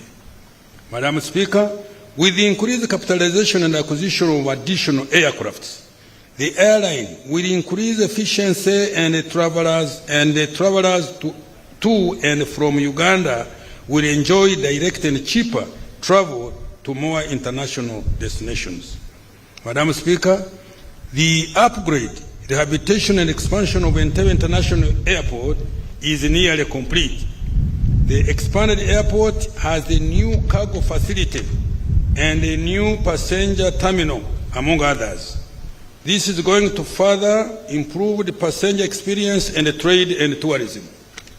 Madam Speaker, next financial year 2025-26, priority intervention will include 1, additional capitalization of Uganda Airlines to acquire more aircrafts, to open up more routes for passenger and cargo transportation, handling capacity. 2, operationalization of Kabalega International Airport. 3, rehabilitation and upgrade of the existing strategic airports and aerodromes. Madam Speaker, I have provided 6.92 trillion next financial 25-26 for integrated transport and infrastructure service, including roads, bridges, railways, water transport, and air transport. Now I turn to energy development. Madam Speaker, several milestones have been registered in the development of our energy infrastructure. These include installed electricity generation capacity has now reached 2,051.6 megawatts. 2. The electricity transmission line network expanded by 874.8 kilometers to 5,140 kilometers. 3. Access to electricity has increased to 6% from 57% in financial 23-24 after connecting over 197,000 new customers. Following Uganda Electricity Distribution Company Limited takeover of distribution electricity, the cost of power has reduced by 14%, saving consumers shillings 250 billion annually. A tariff of US$5 cents per kilowatt hour has been achieved for all extra large consumers of electricity, those consuming above 1.5 megawatts at off-peak. Madam Speaker, I have provided 1.4 trillion next financial year 25-26 to undertake the following priority interventions. 1. Additional investment in UDCL to ensure affordable, efficient, and reliable distribution of electricity to consumers. 2. Enhance access to electricity through implementation of the US$638 million electricity access scale-up project covering grid expansion, connectivity, and clean energy options for 1 million new electricity connections. Further, government will continue investing in priority transmission lines and substations, particularly to the industrial parks, growth centers, and other strategic manufacturing facilities like the clinker factory in Moroto, Karamoja, the fertilizer factory in Kampiringisa Mpigi, Simba cement factory in Imbarara, Western Uganda, Day by Farmer in Matuga, Wakiso district, and the coffee factory in Ntungamo, among others. Commence development of new power generation plants to meet growing demand. These include new hydropower plants at Ayago and Oryang in Nyoya district and Kiba in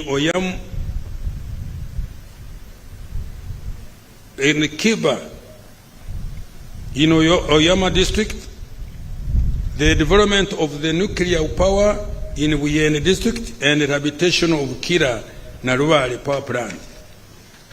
Industrial development and manufacturing.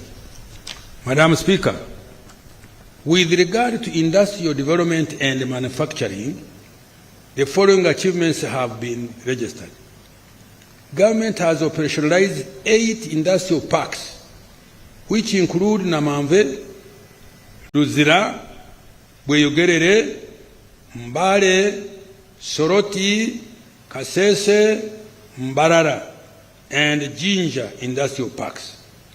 We have also supported the development of 3 private-owned industrial parks, which are Liorishen in Kapeka, in Nakaseke district, MMP in Wikwe district, and Tiantang in Mukono.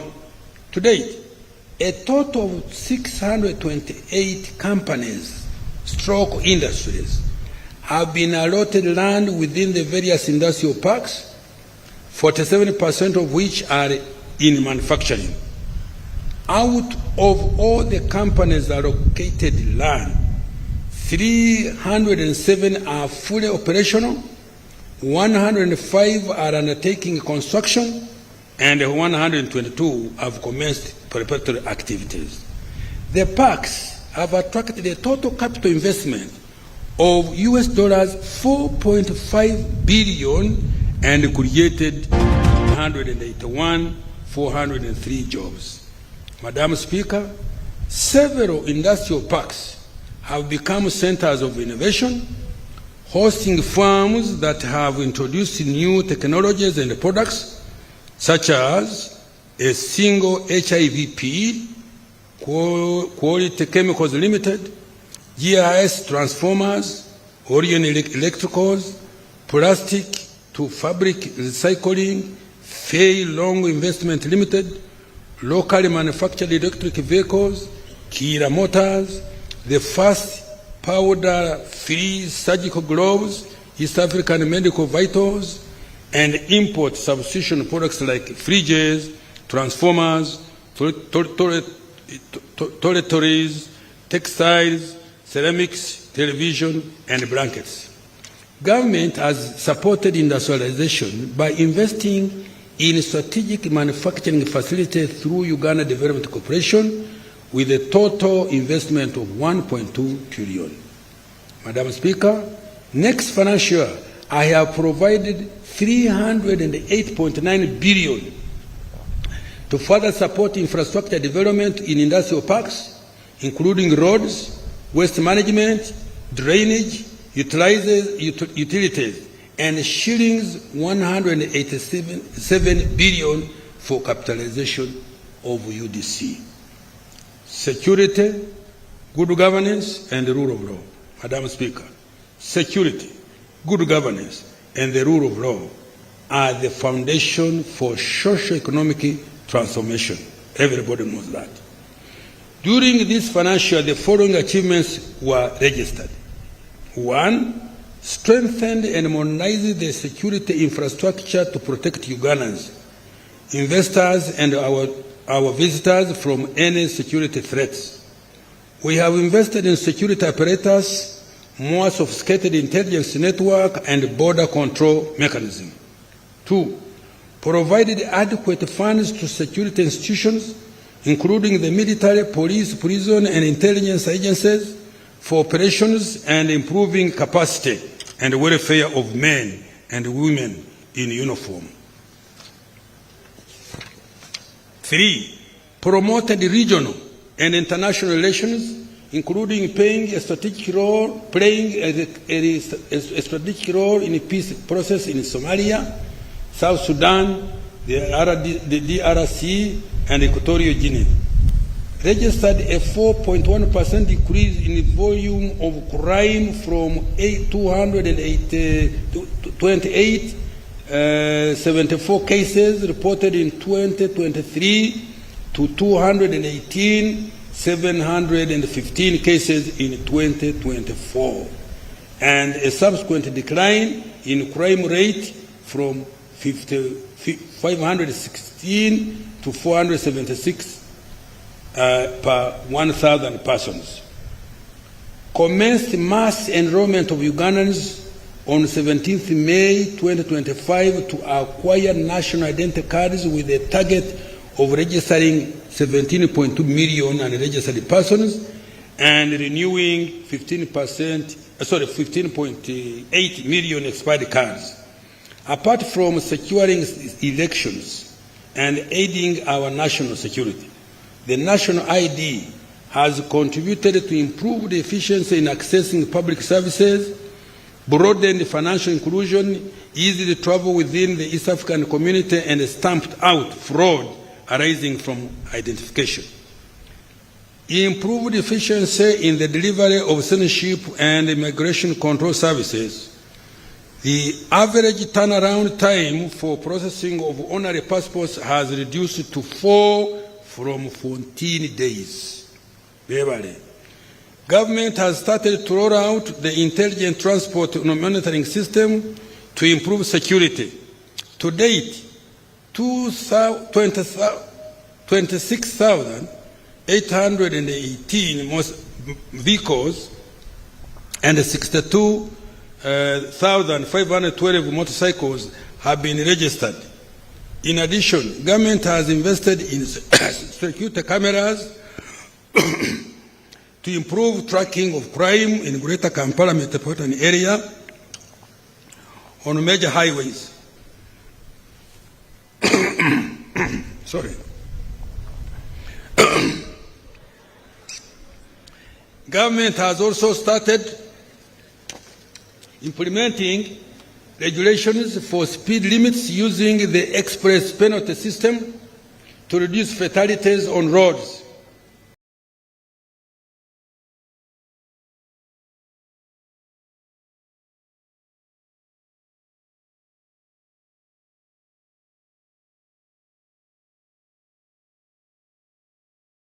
Is transforming from a consumptive active force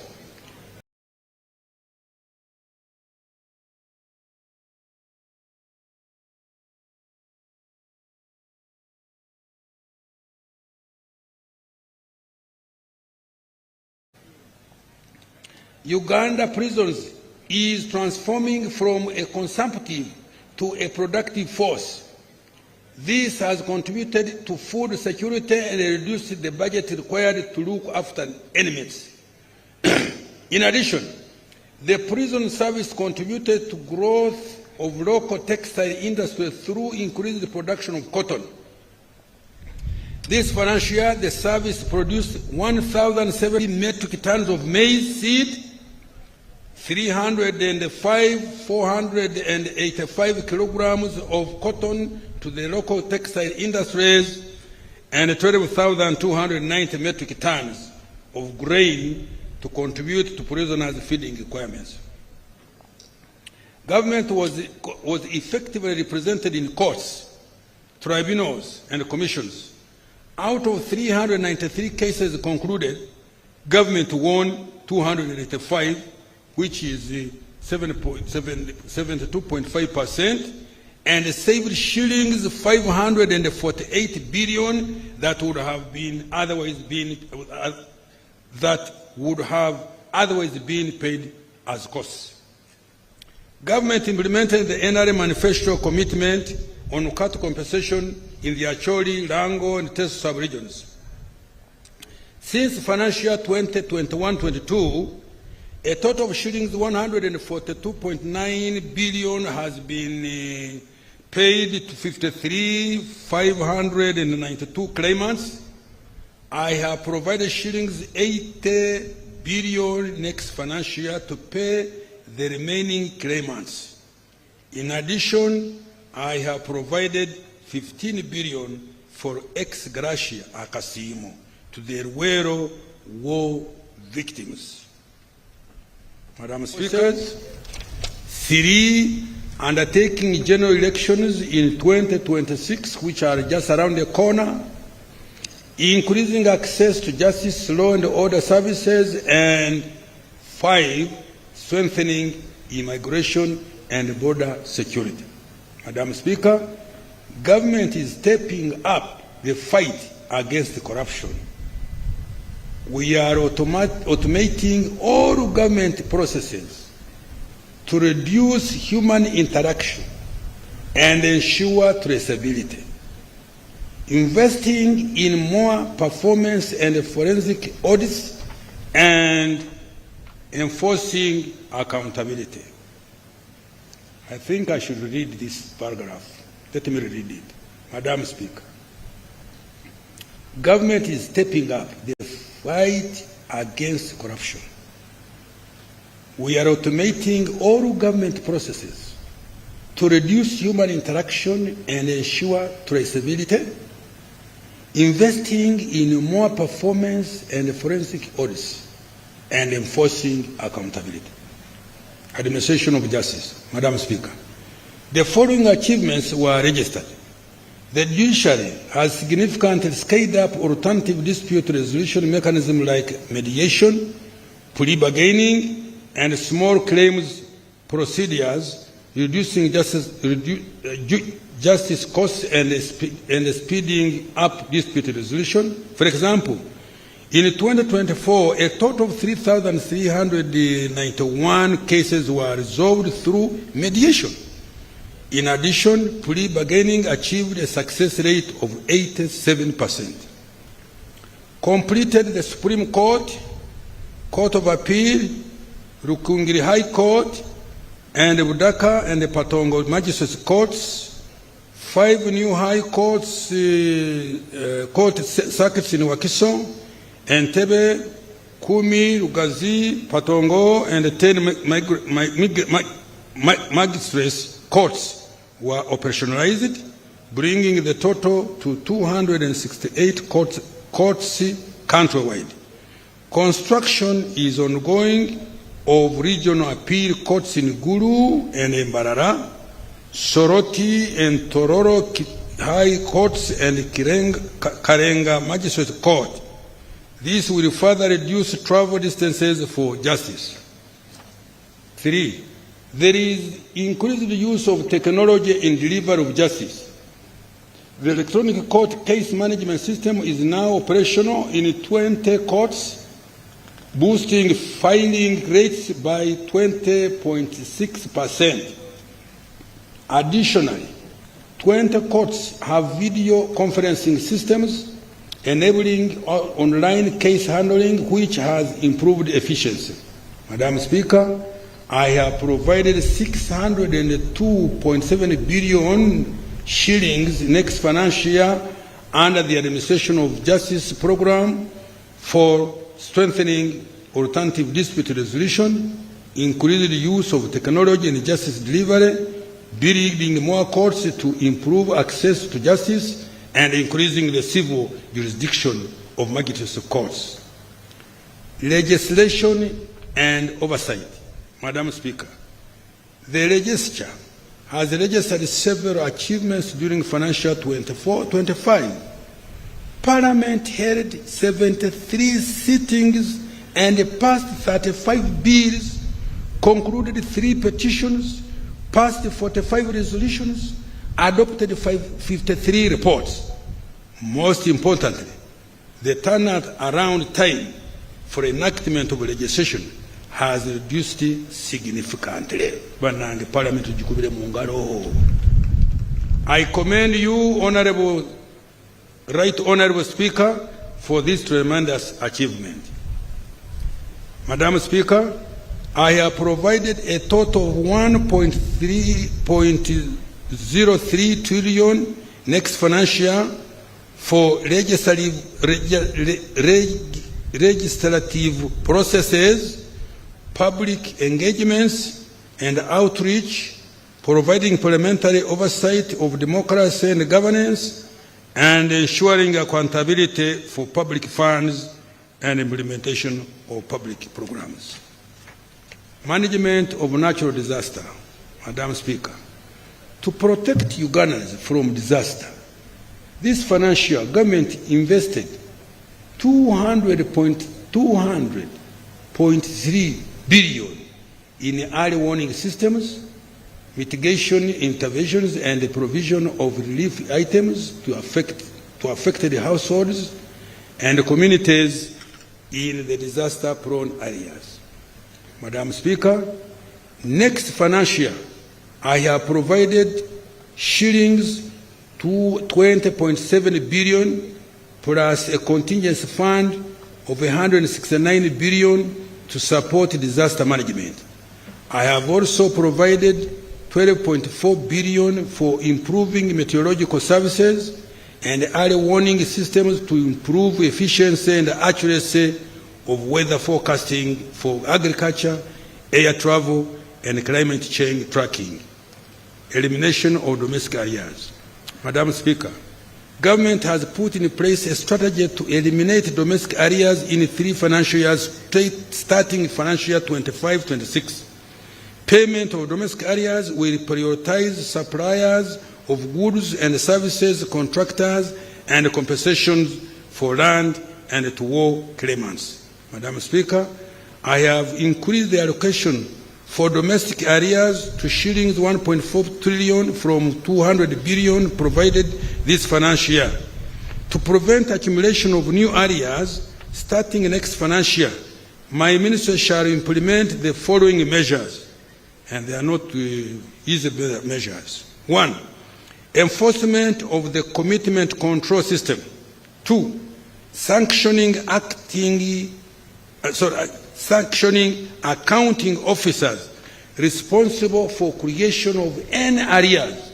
3. Providing and ring-fencing adequate counterpart funding for multi-year projects. I am about to close. Financing the budget for the financial year. Resource envelope. Madam Speaker, the total resource envelope for financial 25-26 amounts to 72,481,502,103 shillings. This is detailed as follows. Domestic revenue amounting to shilling 37.55 trillion, of which 33.7 is from 33.94 trillion will be tax revenue, shillings 3.28 trillion non-tax revenue, and shillings 328.6 billion local government revenue. Domestic borrowing, shillings 11.38 trillion, domestic financing maturing domestic debt 10.30 trillion, grants and external borrowing for general budget financing is 2.08 trillion, external financing for projects is 11.33 trillion, of which 2.8 trillion are grants. Expenditure allocations. Madam Speaker, the following resources have been allocated as follows.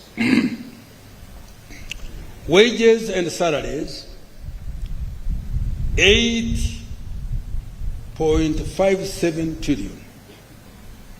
Non-wage recurrent expenditure, shillings 28.33 trillion, which also includes operational funds for institutions, financing for all wealth creation funds, financing for science and technology investment, grants for education and health, medicines, maintenance of infrastructure, and interest payments, among others. 3. Development expenditure, 18.24 trillion.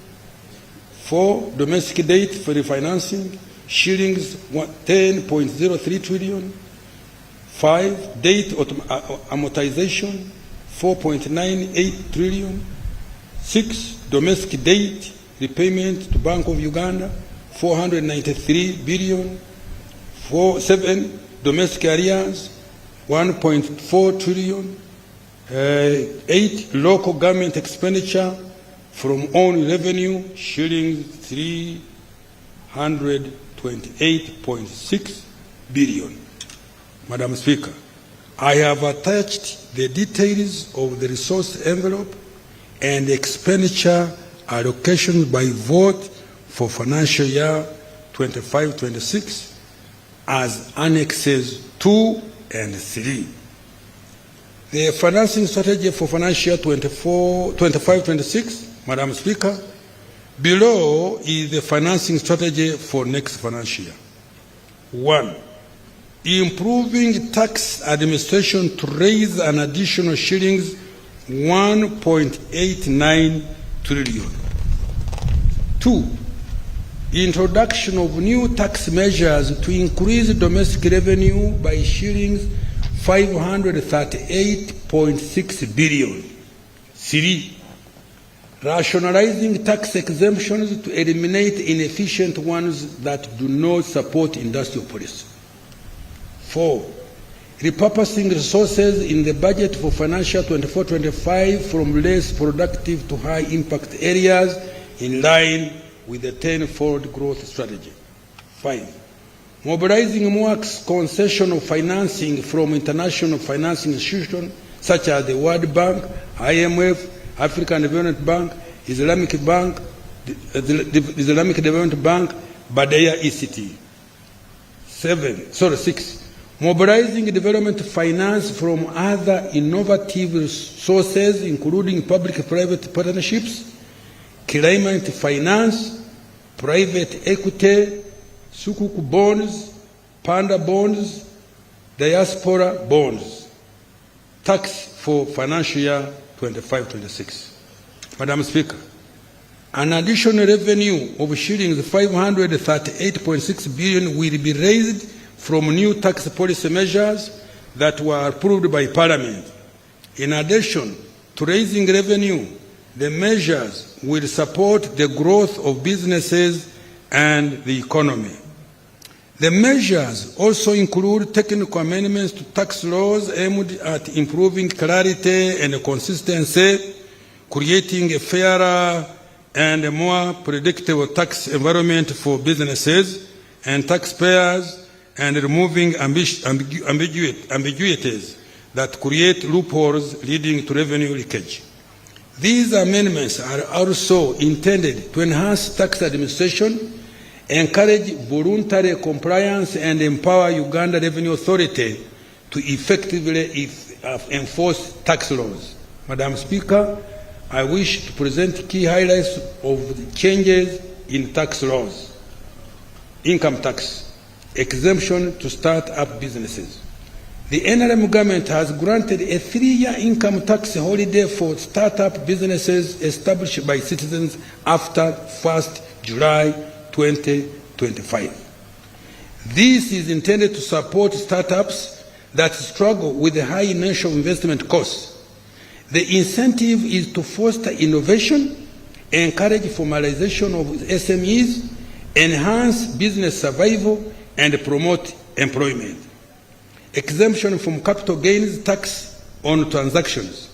Government has granted an exemption from capital gains tax on transactions where an individual transfers assets to a company they have established but also under their control.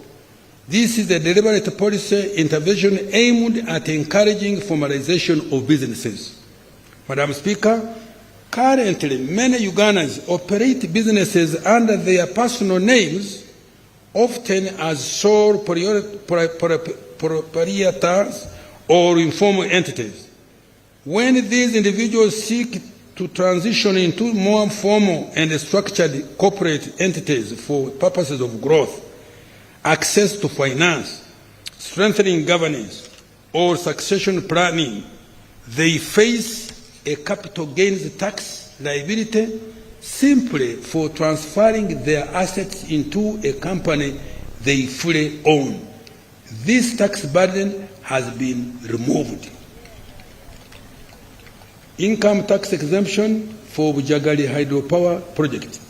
Madam Speaker, government has granted an income tax exemption to Bujagali Energy Limited for 1 year up to 30th June 2026 in accordance with our contractual obligations. This is intended to mitigate a rise in electricity tariffs. Stamp duty. Removal of stamp duty on mortgages and agreements. Madam Speaker, government has removed stamp duty on mortgages and agreements. This reform is intended to lower the cost of debt for businesses and individuals. It will also remove the financial burden imposed on businesses and individuals when they enter into agreements. Tax Procedure Code, waiver of interest and penalty for voluntary payment of outstanding principal tax. Government has extended the waiver period of any interest and penalties outstanding as at 30th June 24, provided that the taxpayer pays the principal tax by 30th June 2026. This waiver is intended to provide relief to businesses and individuals to enable them to settle outstanding tax liabilities and resume normal operations. Value-added tax, reform of the penalty regime for non-compliance with IFRIS. Madam Speaker, we have implemented the electronic fiscal receipting and invoicing system, EFRIS, to improve tax compliance and reduce tax evasion. However, concerns have been raised regarding the high penalties of shillings 6 million per invoice, regardless of the value of the transaction, which disproportionately burdened taxpayers. To address this issue, the penalty structure has been amended so that the penalty for non-compliance will instead be twice the tax owed by the taxpayer. I urge taxpayers to embrace the EFRIS system as it helps the taxpayer to reduce lengthy and burdensome transactions with URA staff, audits, and penalties. It also promotes transparency and creates an even playing field. Excise duty, Madam Speaker. We have increased the taxes on cigarettes to discourage consumption, but also generate additional revenue. Excise duty on soft cap cigarettes has been increased to shillings 65,000 per 1,000 sticks from 55,000, and hinge lead cigarettes to shillings 90,000 per 1,000 sticks from 80,000. For those outside East African community, excise duty on soft cap cigarettes has been increased to shillings 150,000 per 1,000 sticks from shillings 75,000, and hinge lead cigarettes for 200,000 per 1,000 sticks from shillings 100,000. Madam Speaker, government has removed the excise duty rate of 30% or shillings 950 per litre, whichever is higher, on beer manufactured from barley that is grown and malted in Uganda, because it was redundant. Also, government has adjusted the excise duty on beer manufactured with local raw materials content of at least 75% by weight of its constituents, including water, to 30% or shillings 900 per litre from 30%, or 650 per litre, whichever is higher. This is to ensure that a manufacturer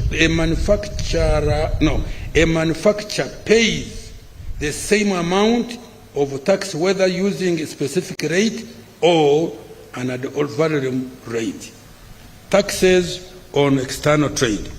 Introduction of an import declaration fee on imported items. Madam Speaker, I have imposed a small fee of 1% of the customs value on taxable items under the common external tariff.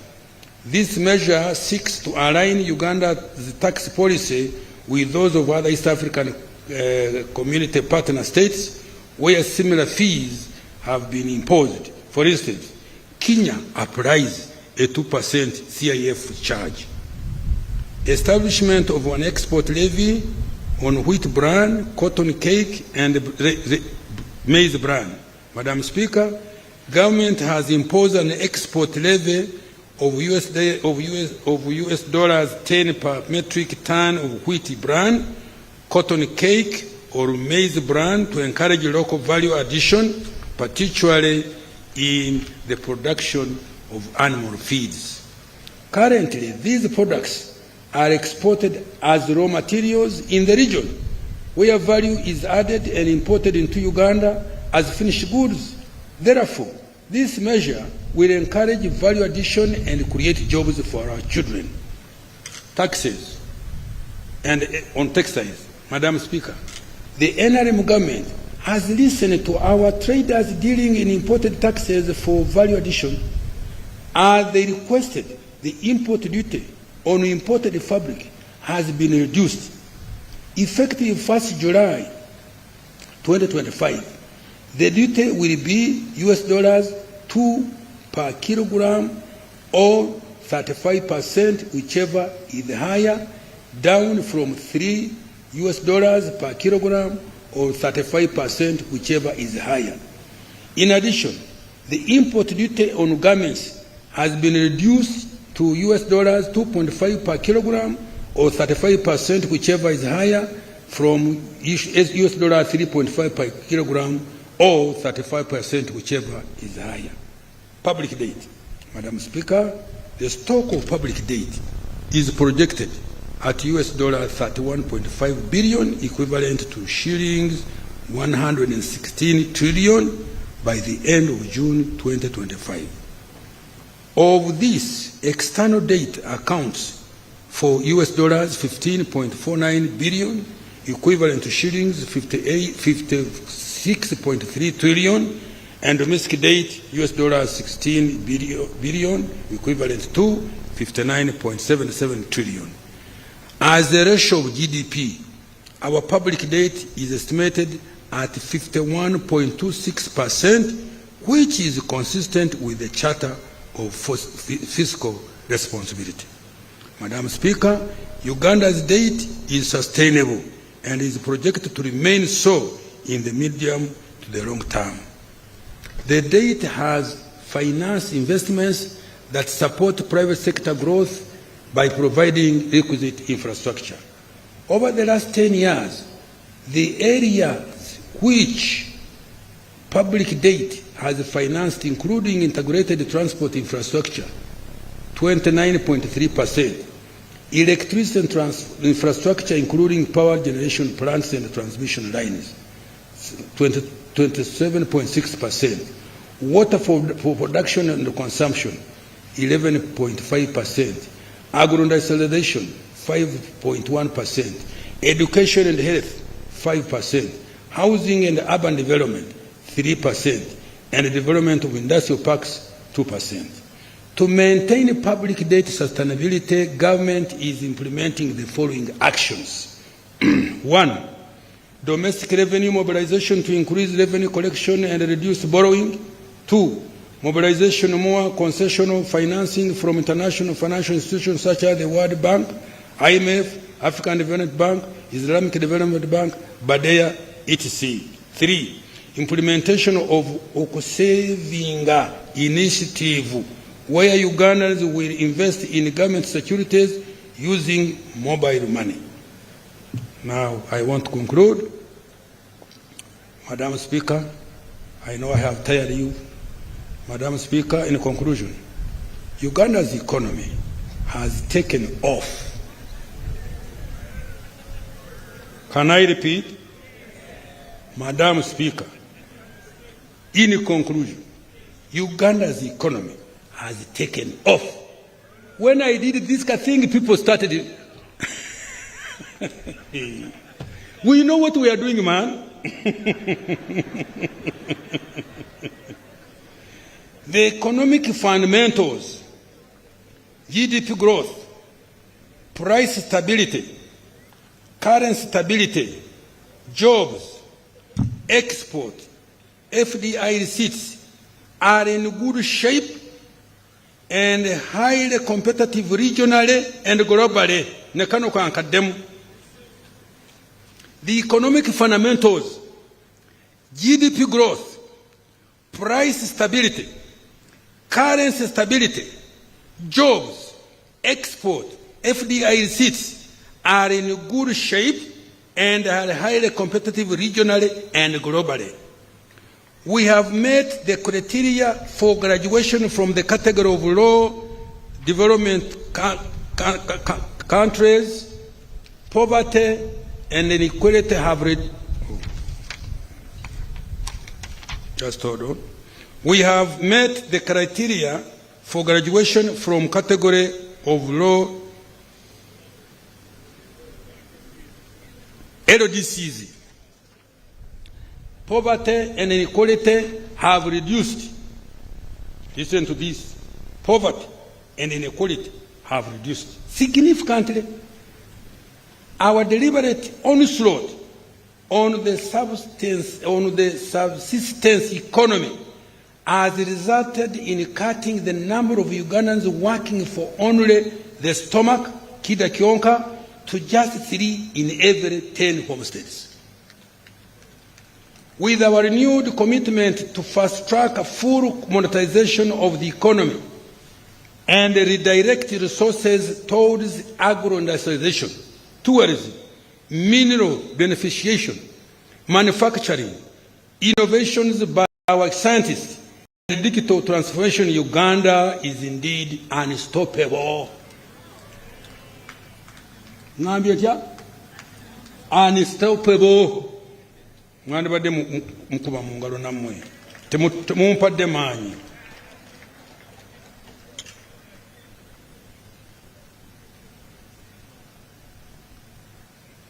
This budget, therefore, is for all Ugandans who are ready to create wealth. Fellow countrymen and women, take full advantage of the innumerable opportunities contained in this budget. Innumerable opportunities in this budget.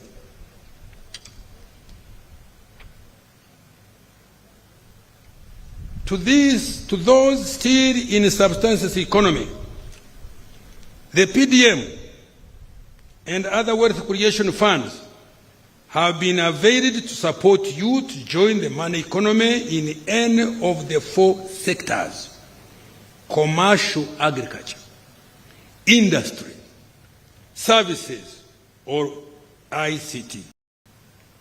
To the private sector, the 10-fold growth strategy presents many opportunities.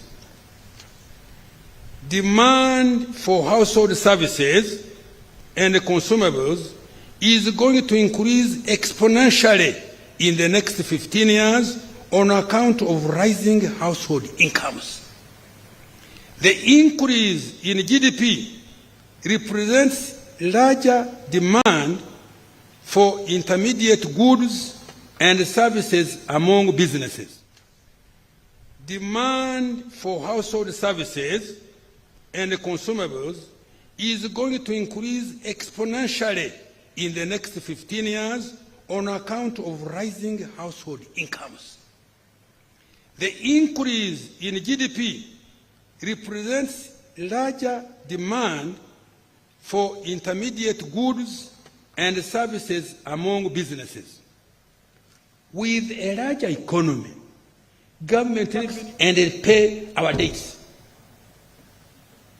To the youth, this budget offers opportunities to acquire more skills, access finance, innovate and develop new and better products. The budget also contains huge investments in sports, particularly to upgrade the facilities in preparation for CHAN and AFCON 27. To those in the creative industry, the NRM government has fulfilled its promise to provide you with a revolving fund, acquire a home for you, and enact a copyright law to protect your intellectual property. This is just the beginning of what we intend to do to open doors for you to escape unemployment and manipulation by self-interested individuals and groups. Take full advantage of the opportunities to make money and live a productive life. Take full advantage of the opportunities to make money and live a productive life. To the women and mothers of our nation, the budget has provided funds to improve your health, to ensure that your children are born in safe hands, are immunized, sleep under a mosquito net, drink clean water, safe water, and are educated in a nearby school for free. The budget has also allocated billions of support to your businesses. However, small to graduate. Let me repeat this. The increase in GDP represents a larger demand for intermediate goods and services among businesses. With a larger economy, government revenue will increase. Money is coming, and so with the size of government contracts to private sector. To the investor and our partners in development, this budget guarantees peace and security, ease the taxes, and tolerable administration of justice. In Uganda, we protect private property, enforce contracts, and repay our debts. To the youth, this budget offers opportunities to acquire more skills, access finance, innovate and develop new and better products. The budget also contains huge investments in sports, particularly to upgrade the facilities in preparation for CHAN and AFCON 27. To those in the creative industry, the NRM government has fulfilled its promise to provide you with the revolving fund, acquire a home for you, and enact a corporate law to protect your intellectual property. This is just the beginning of what we intend to do to open doors for you to escape unemployment and manipulation by self-interested individuals and groups. Take full advantage of the opportunities to make money and live a productive life. Make money.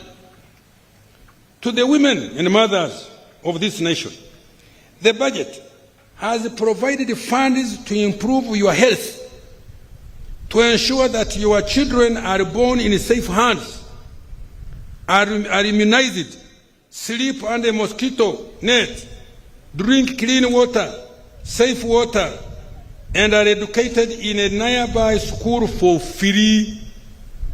The budget has also allocated billions to support your businesses, however small, to graduate into sustainable businesses. To the elderly, persons with a disability, and other vulnerable persons, wherever you are in this country, the budget offers several social safety nets, not only to shield you from poverty, but also to ensure that you can be productive and begin to live a decent life. To our cultural leaders, this budget has fulfilled His Excellency the President's promise of enhancing government support for your operations. For the religious leaders, the budget has provided funding to support functions of Interreligious Council. I now appeal to you to support mobilization of people for wealth creation and implementation of government programs. To the gallant men and women in uniform who are serving in ULPDF, in the Uganda police, in the Uganda prisons, and the intelligence services, this budget contains money to improve your welfare and capabilities. Continue to serve your country and keep it as safe as you have always done. Happy belated Heroes Day. I have adequately provided resources to ensure elections go on successfully by ensuring peace, security, law and order, and availability of all required equipment and documents. As we go about the electoral process, I implore all political actors to observe peaceful engagement and avoid distracting wealth creators.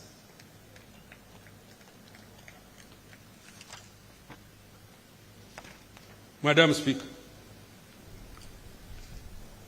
as I step off this podium, because the people are tired, but it was inevitable. I could not have abridged this speech. Madam Speaker, as I step off this podium, I would like to reiterate His Excellency President's call to all Ugandans to embrace wealth creation. We have a wonderful country. Those of you who have not traveled around the world, you don't know. But we know Uganda is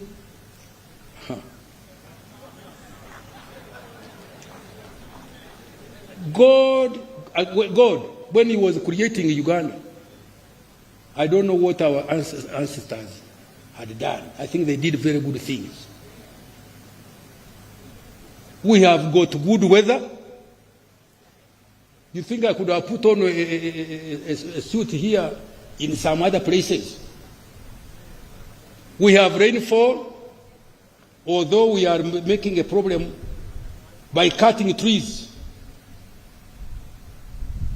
You can grow any type of food here.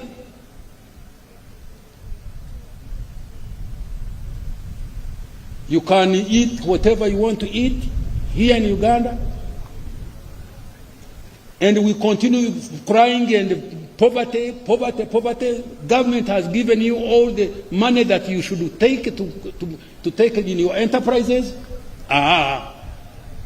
Please, you excuse me to quarrel when I come to this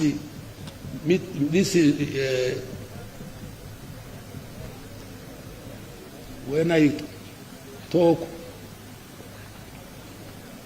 wanting to emphasize of the beauty of this country, I become emotional. Will you excuse me? No wars, systems are around. If somebody has done something wrong to you, the courts, the chief is here. Hey. And we want to live to 100 years. Have you heard? Me, I'm aiming with my president 100 years.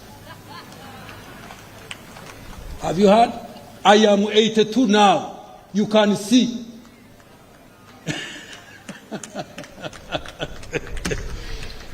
Okay, Madam Speaker, as I step off this podium, I would like to reiterate His Excellency the President's call to all Ugandans to embrace wealth creation, but also embrace what I've said. I dedicate this budget to all the wealth creators, particularly the youth and women. Madam Speaker, I humbly beg to move. Thank you so much, Honorable Minister. And by extension, His Excellency the President, who is the Minister of Finance, for clarity of delivery of the budget speech. Honorable members, you will be availed with the text of the budget speech in the due course. I want to urge you to take note of the government's budgetary priorities and relate the matters to the coming financial year. Next item.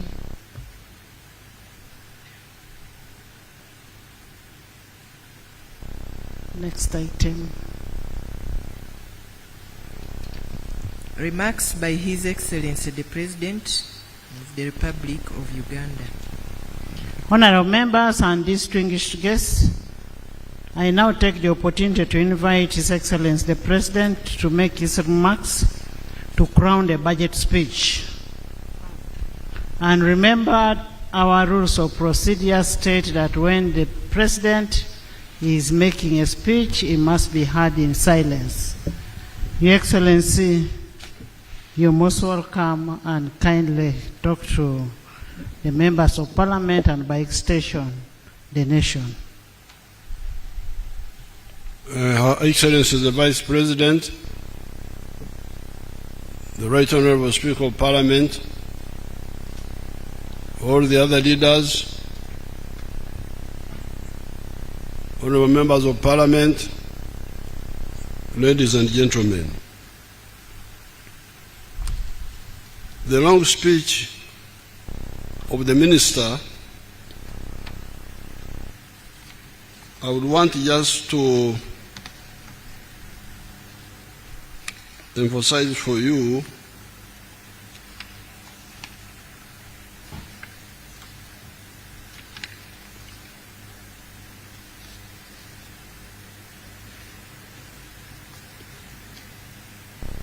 I'm trying to see where it is here in the speech. There's paragraph 11 when you get the speech, where he informs us that the size of the Uganda economy is now $61 billion by the exchange rate method, and $174 billion by the PPP method, purchasing power parity. And because of that, and given our population, which is about 46 million, 49 something, we are now no longer an LDC, the least developed countries. We are now a lower middle income country.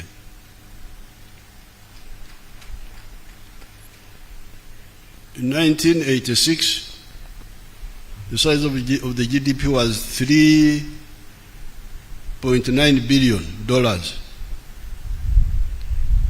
So you can see the economy has grown more than 20 times from that time.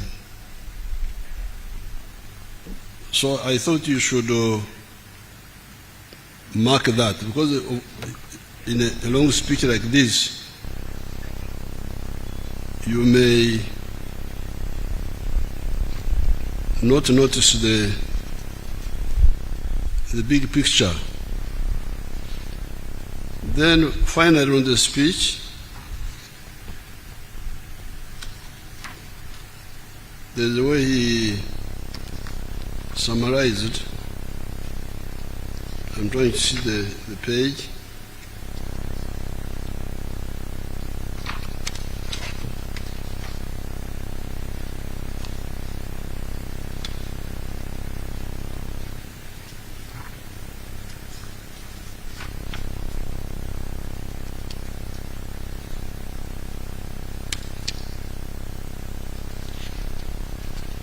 This is paragraph 140 in his speech, where he said, he told you of the economic fundamentals. That's a very good summary. And he said, Madam Speaker, in conclusion, Uganda's economy has taken off. The economic fundamentals, and what are those fundamentals? GDP growth. Is the economy growing or not? Price stability. Are the prices stable or not? Currency stability. Is the currency stable or not? Jobs. Are jobs being created or not? Export earnings. Are the export earnings going up or not? And then finally, FDI, receipts. The foreign direct investment. Are they coming in or not? I thought that you should note that. Now, going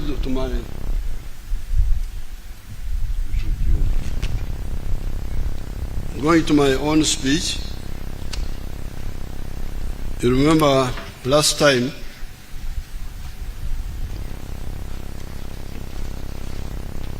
I promised that I would address two issues. During the State of the Nation address, I told you that today, as part of the budget speech, I will address two issues. And these are the East African Federation and corruption. I will do exactly that. However, I will dissect the corruption into two. First of all, corruption for getting money through crooked ways as one type of corruption. and political corruption through the use of money to get political support not based on principles or policies. Politics is about principles and policies. That's what you should be telling the public to choose from.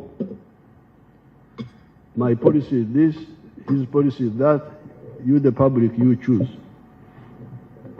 But when you bring in money, you are polluting the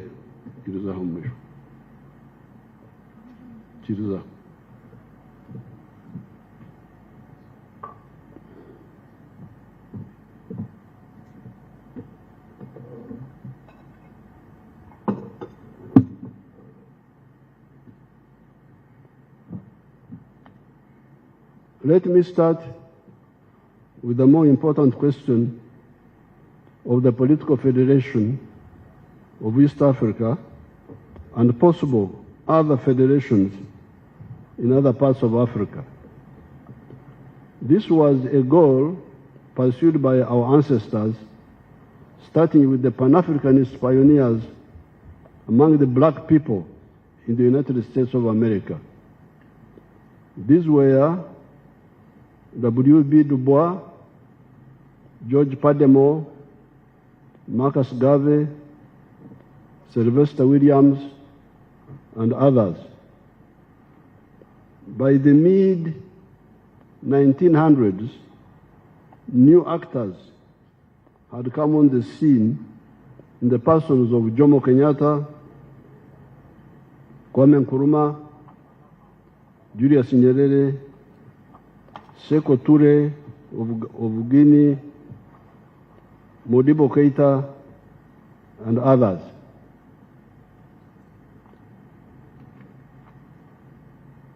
But if you go back, you will find that by 1900, the whole of Africa had shamefully been colonized because our egocentric and incompetent kings had failed to defend us, and instead we are busy fighting fratricide wars among us. At that time, when we were colonized, the slogan for survival was, in quotes, Uhuru na Umoja, independence and unity. That's what we were saying. We unite, we fight for freedom, independence, and then after we unite to get strength. That was the slogan. Starting with 1912, the Africans in South Africa took the initiative and started a new anti-colonial force, the African National Congress of South Africa. And you should know that even Mahatma Gandhi of India was also in India, in South Africa at this time, so he was part of this effort. This marked the beginning of the new African resistance, led by more informed people. Our resistance was assisted by two factors that came on the scene during that century. These were, number one, the emergence of the socialist camps of nations in the form of the Soviet Union in 1917, China in 1949, and others. These huge countries were taken over by people who did not believe in colonialism. These were the communists. So this was a new factor. As we were fighting for our freedom, this new factor came on the scene. And the second factor were the fratricidal wars, fratricidal inter-imperialist wars of 1914 to 1918 and 1939 to 1945 among the imperialists. The imperialists were now fighting over us. Who will control which one? You know, those imperialists had divided us up, shared us like a cake because of our incompetent kings here. Came, sat in Berlin, this is for you, this is for you, this is for you. Then there was a new country called Germany, which had become united a short while before that. They wanted to start a war. So you are cheating us. We also want a share with the colonies. Then they said, please don't start a war, Bismarck, please. Let's give you some of the properties. You take Tanganyika, Rwanda, Burundi, Namibia, Cameroon, and so on. But by the end of the century, Germany was saying, you have cheated me. I also need more slaves. I need more colonies. That's how their war started, fighting over us. These two factors, on the one hand, meant that the worldwide anti-colonial movement, including the African anti-colonial movement, could receive solidarity from those socialist countries. And on the other hand, the imperialist countries had weakened themselves in the process of their greed for world domination. So as they were fighting over us, fortunately they weakened themselves, which was good for us.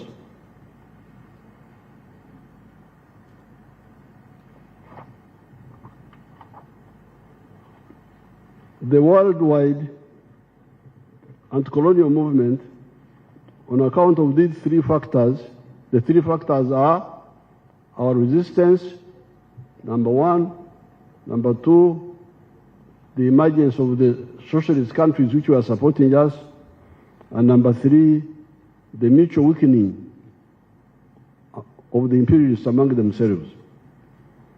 The worldwide anti-colonial movement, on account of these three factors, started scoring strategic victories with the independence of India in 1947, Indonesia in 1945, the defeat of the Kuomintang traitors in China, 1949, etc.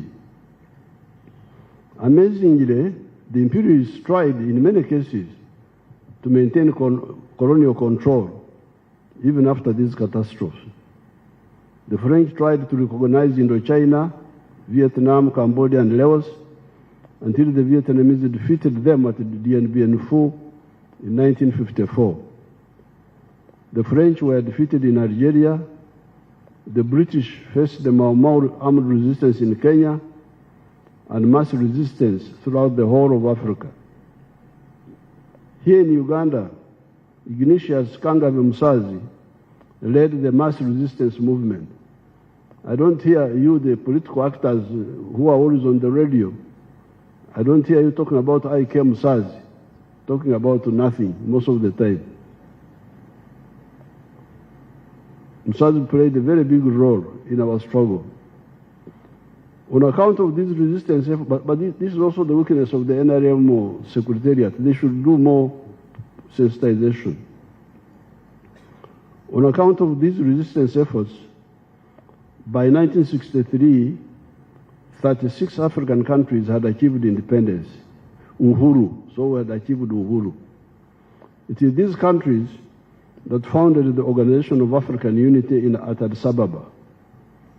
There was, however, another almost 20 African countries that were still under colonial rule. The African Summit gave an ultimatum to the imperialists to give independence to the whole of Africa peacefully, or they would be ejected by force. People don't know this history. They just run around, but if you don't know this, you can make a lot of mistakes. So the OAU meeting in 1963 gave an ultimatum to the imperialists. said, get out of the whole of Africa peacefully, or we shall throw you out by force. The imperialists thought it was a mere hot air. They never paid heed. However, the Africans were serious and able to defeat the imperialists by force. Indeed, by 1974, Samora Machel had defeated the Portuguese army of 70,000 in Mozambique. Amílcar Cabral and his colleagues had defeated the Portuguese army in Guinea-Bissau. Agostinho Neto had defeated the Portuguese army in Angola. By 1980, Robert Mugabe and Zanla, their army, had defeated Ian Smith in Zimbabwe. 1990, Namibia got independence, and in 1994, the African majority defeated the white racists in South Africa. 5 centuries of Africa's shame of the slave trade and colonialism should have ended then. This is where we need to really examine ourselves, because we achieved victory both by peaceful method and by war. So what happened? What happened? When you hear people on the radio talking, just talk, empty talk. What happened? Why did we people? This is not fiction. It is history. We defeated the imperialists by peaceful means, but also by war. So what happened? Exactly what happened?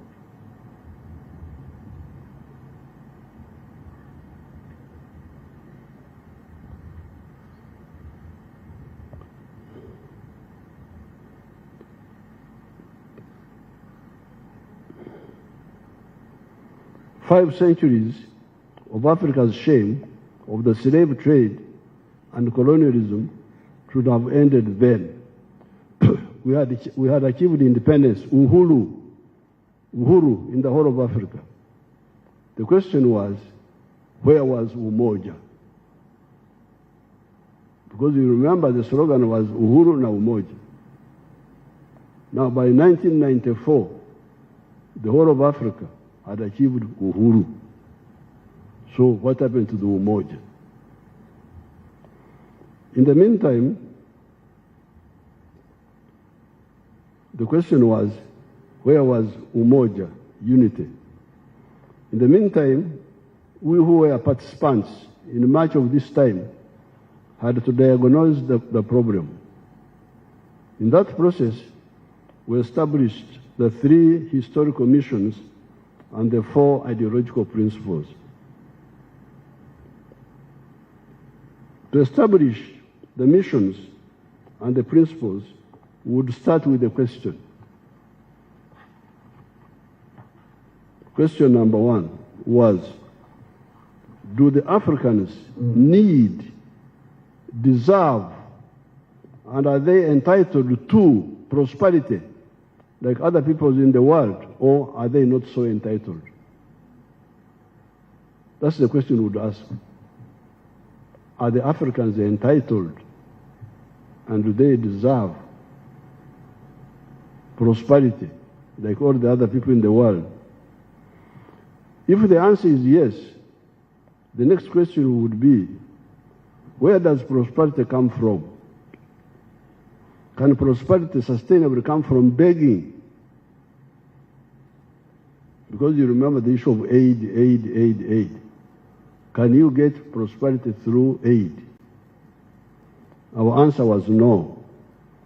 Prosperity can only come from producing a good or a service, which is what Honorable Kasej is saying, by being a wealth creator, producing a good or a service by an individual, a family, a company, etc., and selling it sustainably with a chivaro. A chivaro is the assessing the profitability. In that way, you will get income and solve your problems. That, however, raises another question. who will sustainably buy our goods or our services reliably with predictability.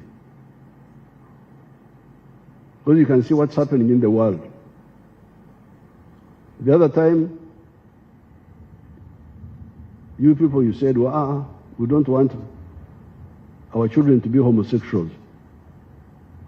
Our children, we didn't say other people's children. We don't want our children to be homosexuals. Oh, and some of our friends who had given us market access took us off their AGOA list. Imagine. So, how can you rely on such a person for business? Today, you trade with him. Tomorrow, he stops you because of your internal policy, not even anything affecting him.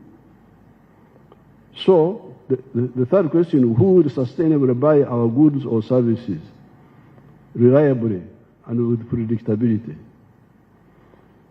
When we studied the African tribes, including my own, the Banyankole Bahororo, we discovered that intra-tribal trade is either limited or completely absent. Why? It is because these communities sometimes produce similar products. The Banyankole Bahororo, for instance, all have milk, beef, bananas, etc. A does not buy from B and vice versa.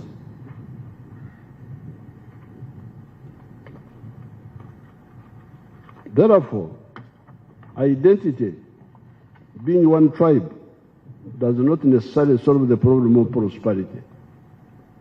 Happily, we discovered a ready solution, and this was Uganda, that multi-tribal unity, which was already there. You had the Banyankole Bahororo there, but you also had other people. Even in the colonial times of the small enclave economy, the business complementarities among the tribes were already coming up. I was able to pay for education on account of two categories of actors. Category one was Amos Kaguta, my father, who had cattle he had inherited from his ancestors. Hence, those cattle were Enshugi, the cattle of Jaja, inherited from ancestors. You could therefore sell some of them and pay my school fees. The problem, however, was that there was neither a single Munyankole Mhororo cattle trader at that time, nor was there a developed beef market in the area of Ntungamo. You know where Ntungamo is? You know where Ntungamo is, you people? You may not find it on the Uganda map. You may not find it. So in Ntungamo, we had neither traders of cattle, nor did we have a meat market at that time. That is how the second category of rescuers came in. The people who rescued me to go to school. These were two Baganda, one of them called Warusimbi Mpanga, and another one called Buchenya. Buchenya, the Banyankole were calling him Buchenya, but the Baganda would call him Bukenya. Now that of Buchenya has a grandson who is a big fellow now in the government. I think he's in the Equal Opportunities Commission. If that Munyankole Muganda is here, he can come and they see how Banyankole Baganda look like. Banyankole is the Baganda. If that boy here, if he's here, let him come and they see him here.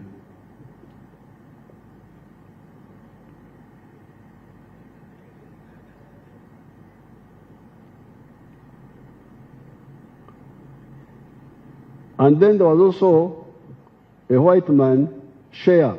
Was a white man Shea.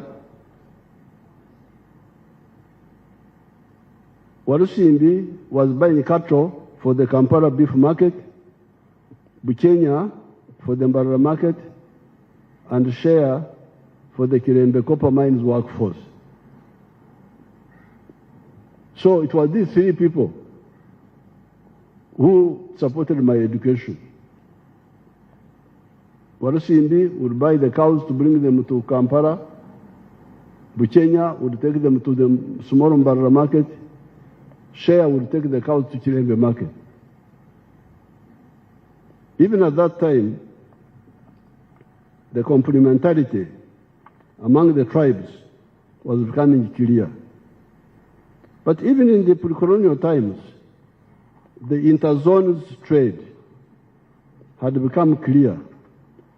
Textiles, Emianda, were coming from the coast in Zanzibar. The glass beads in Kwanzi were from the same source, and so were the guns.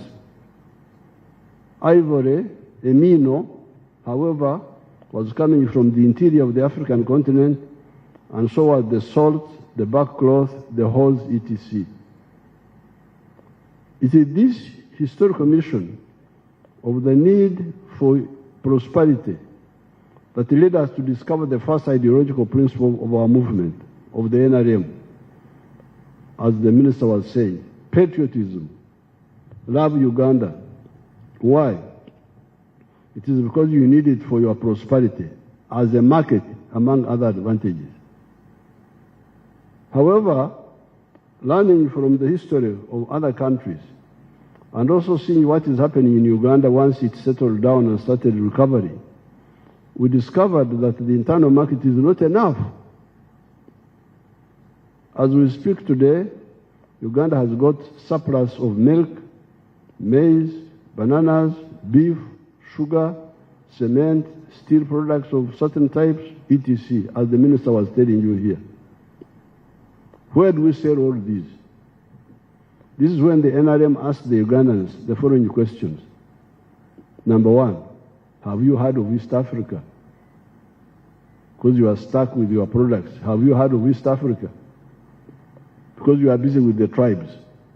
Some people are telling you, we, as Banyankore, we, as Baganda, we, as Achori, some of those pharaohs are busy telling you about the tribes. Ifanga abasoga bene, we as this one. But why don't we solve if those are enough, why do we have a problem of surplus milk, surplus sugar, surplus this? And this is where the NRM said, have you heard of East Africa? Have you heard of Africa? Why don't you check whether they can buy what we produce and also buy what they produce? Indeed, as I speak now, East Africa and Africa are already buying parts of our surpluses. Otherwise, these sectors of the economy would have collapsed by now. That is how the NRM identified the second ideological principle of Pan-Africanism. Pan-Africanism. Love Africa. Why? It is because we need it for our prosperity. This realization of the need for bigger markets was not only clear to the NRM. Others before us had realized this. Germany was not one country until 1871. Germanic-speaking people were divided into 39 kingdoms of Prussia, Saxony, Bavaria, etc. However, there was a strong business group in Prussia known as Junkers. It is written Junkers, but they pronounce it Junkers, that saw the importance of a united German market. Working with Bismarck, they pushed the Pan-Germanism agenda, the unity of the Germans. France by 1789, had been a united kingdom for a long time. There were, however, internal taxes between the provinces of France known as Gabelle. Those provinces were fiefdoms of the princes of those areas. The rising French middle class, the bourgeoisie, could not accept this. Indeed, the removal of these internal taxes were part of the grievances of the French Revolution.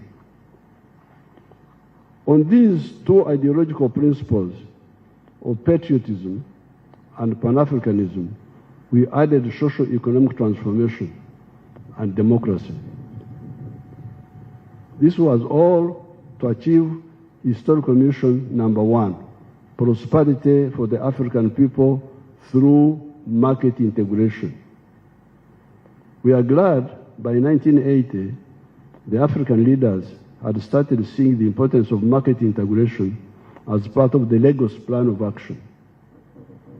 When the NRM took power, we worked with the Wazee, Mzee Mwinyi, Mzee Mkapa, and Mzee Moi to revive the East African community that was relaunched on the 30th of November, 1999.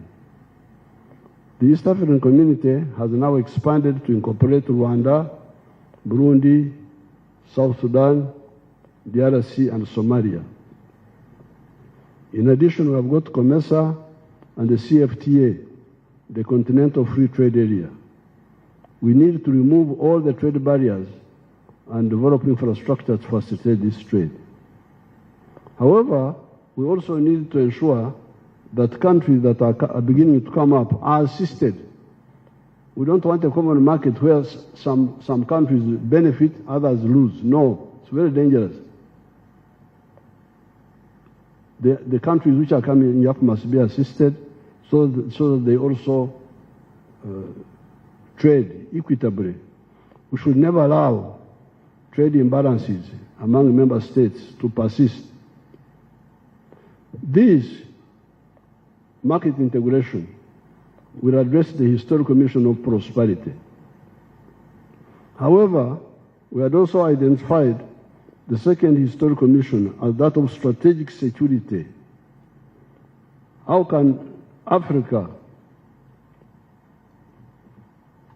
ensure that never again will its people be threatened by anybody having gone through the 5 centuries of the slave trade, colonialism, and neocolonialism?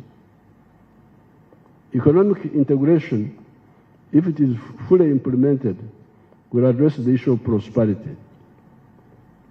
However, during the Second World War, the developed countries of Holland, Belgium, Denmark, France, Norway, etc., became victims of German aggression.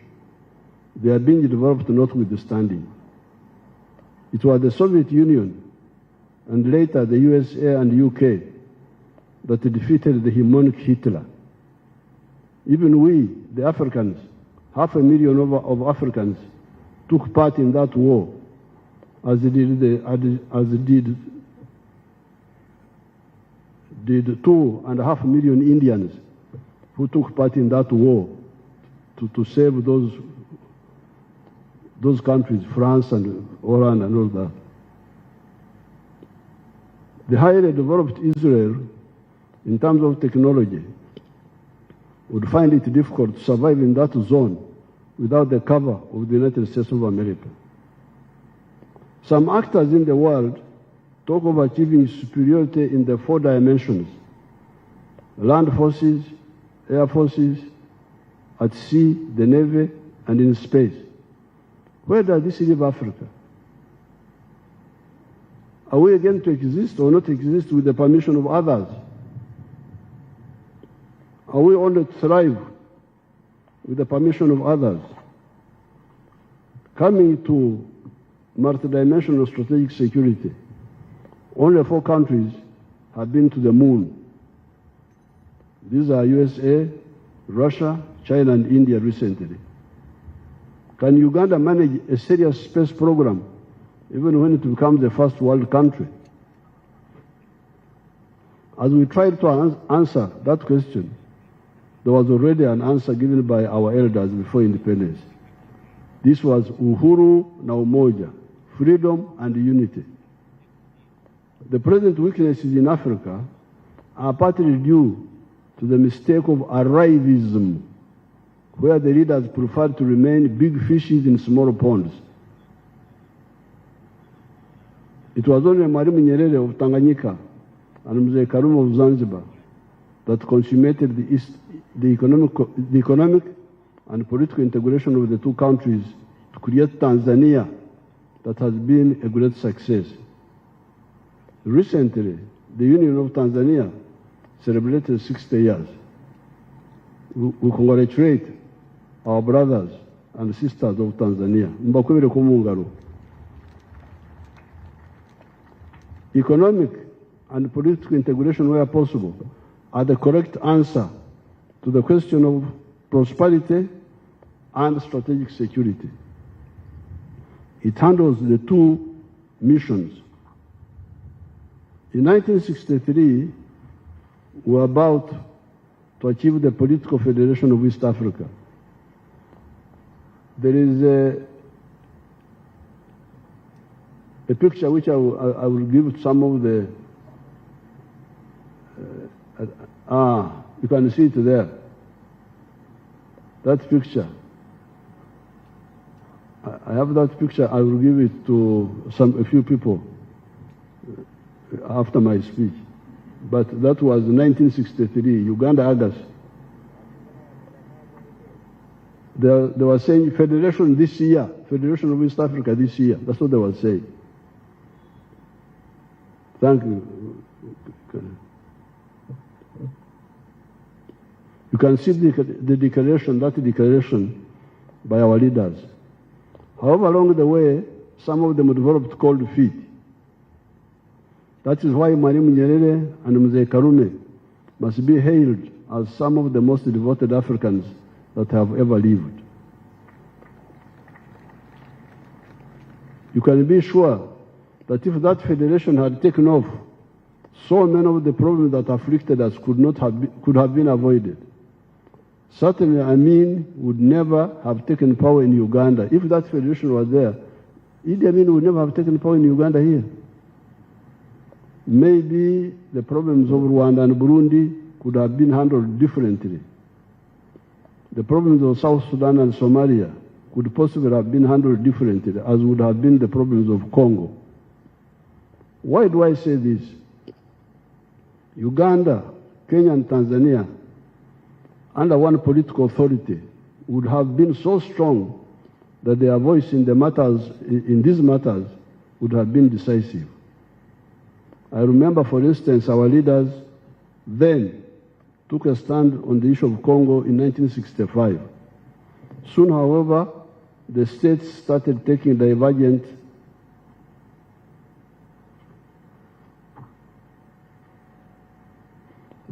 positions, which would not have been the case if they were under one political authority. We must again salute Mwalimu Nyerere and Tanzania, because without the support of much of Africa, except for Zambia, Botswana, Algeria, Nasser's Egypt, and Guinea-Conakry, they were able to be a reliable rear base for the anti-colonial armed struggle that raged in Southern Africa from 1962 to 1994, when South Africa achieved freedom. It is a pity that after victory, we only got Uhuru, independence, and not Umoja, unity, especially political integration. The third historical mission we identified was the Undugu, brotherhood of the 1.5 billion African people. These people belong to only 4 linguistic groups: the Niger-Congo, the Bantus and the Kwa, the Nilo-Saharan, the Nilotics, the Cushitic and the Sudanic, the Afro-Asiatic, Arabic, Amharic, and Tigrinya, and the Khoisan, the group in South Africa.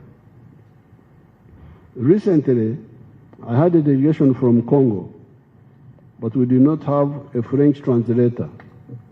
However, there was a Runyoro Rutoro speaker from Ituri province in Congo, Tebasima Atenyi. I therefore spoke in Runyoro, and he translated to the rest in French. This was just like 2 weeks ago when I had a group from Congo. I was speaking in Runyoro, and he was translating to those people in French. Apart from similar Interakistian, Bantu, and Nilotic dialects, we have the good luck of Swahili, which is a neutral, non-tribal dialect developed by our ancestors when they met at the East African coast to conduct business. Therefore, the third historical mission is a question, in quotes: why can't the responsible political actors use the undugu, the brotherhood, similarities or linkages of these people to create units that support the other two historical missions of prosperity and strategic security? You don't hear anybody talking, this is a political class, talking about, I don't know what they talk about on TV. I normally once in a while watch, talking nothing. Da, da, da, da, da, da. How can you have a political class lost? Because when we were young, we were very much involved. Whatever happened in the whole of Africa, we were involved. In 1968, I went to Mozambique, to the liberated zone with some other students. I was not a Mozambican.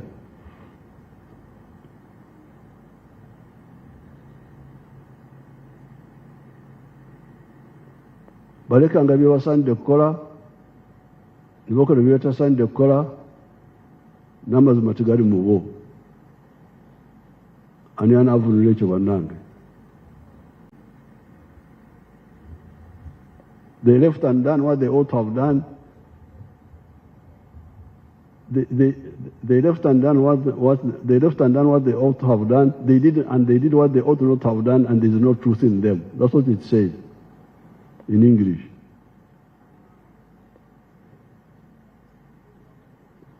With these three historical missions and the four ideological principles, we were able to shape our strategy vis-à-vis Africa. The movement, when you talk of movement, you are talking about the three historical missions and four ideological principles. Not about me. You are not important. Elect me. Elect you for what? Because you are handsome, because you are what? What medicine do you have for us? What medicine do you have for us? We need a medicine for our problems.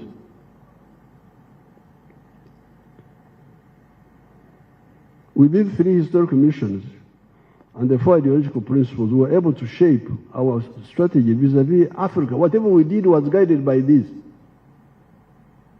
Why did we tactically work with Obote? But when Amin came, we decided to fight him. Because we saw Obote, we were trying to see how we can move him, beg him, see how to move him to our program. But Amin was off the point. So we said, Kwenda, wewe toka. You cannot interfere with our destiny. We have a journey. We are on a journey. You stood in front of us, tunakutoa.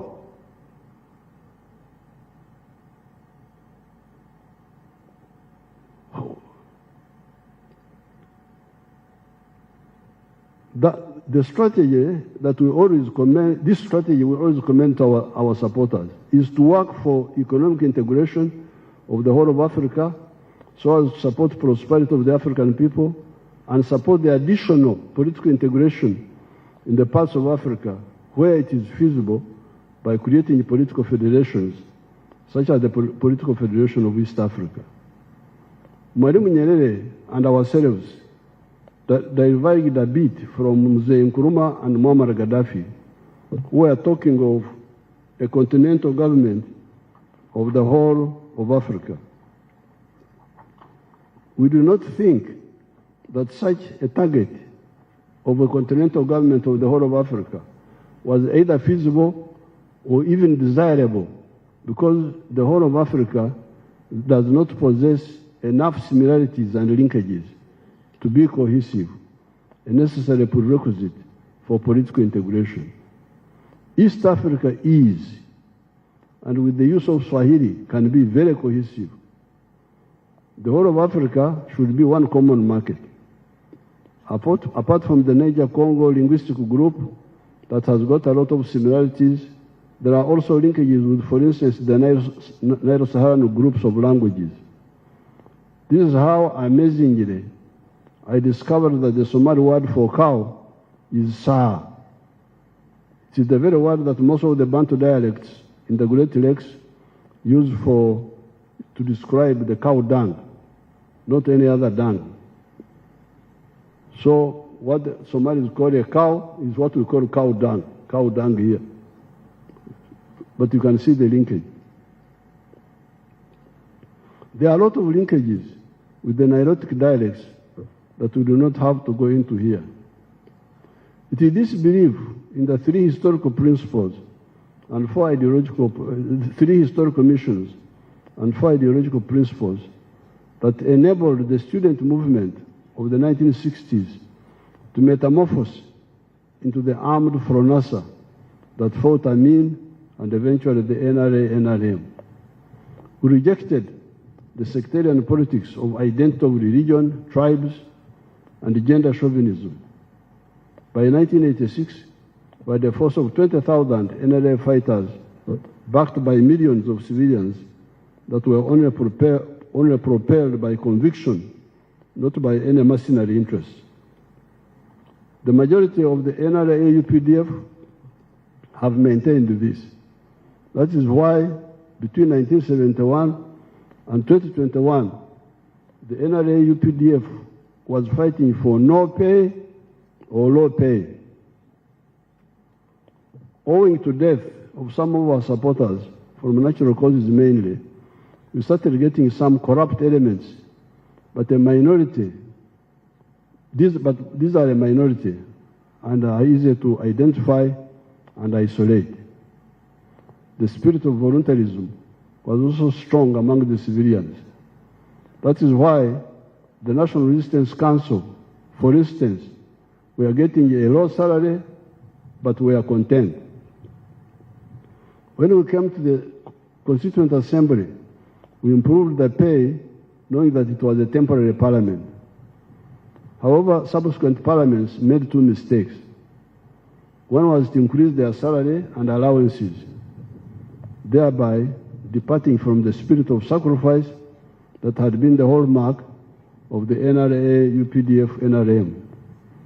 Secondly, a group known as YPA, Young Parliamentarians Association, opportunistically and for cheap popularity, started going around the country and conducting fundraising for some cheap popularity projects, such as schools, etc. I warned them, but they could not listen.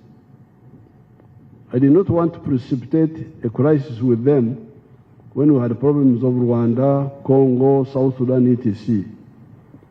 This is, however, why I rejected the call to raise the pay of the president. I said the president will never get a high salary as long as I'm in government and as long as the economy is still growing. Comrades, it's now time to see how to correct these 2 mistakes.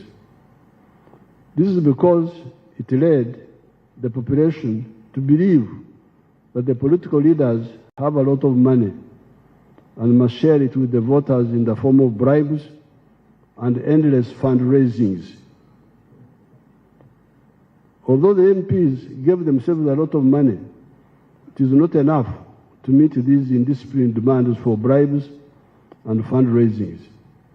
Hence, they end up with debts, and some have run from the constituencies. I hear some of them are IDPs.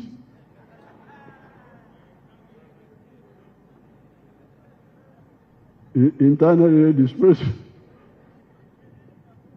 displaced persons.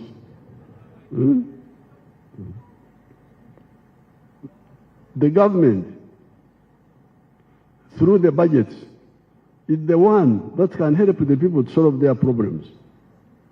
Programs like NADS, Operation Wealth Creation, PDM, Emyoga, etc., have already shown that they can liberate people from poverty. You can see it. You can see it.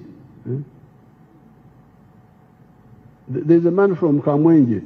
If you can show me that Kamwenje man, you people, my group, the man in Kamwenje, the man of coffee.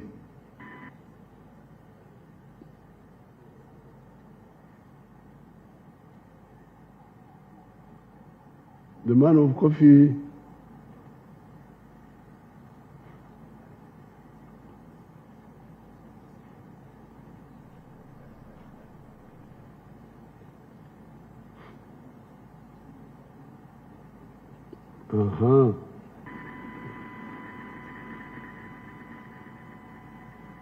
Is that the one?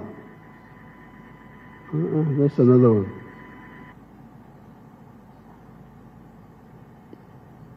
The one of Kamwenje was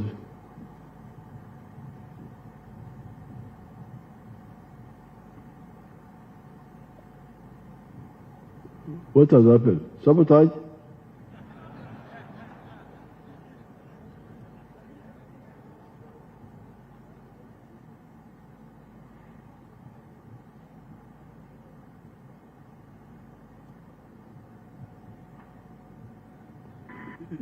That one was interesting because he used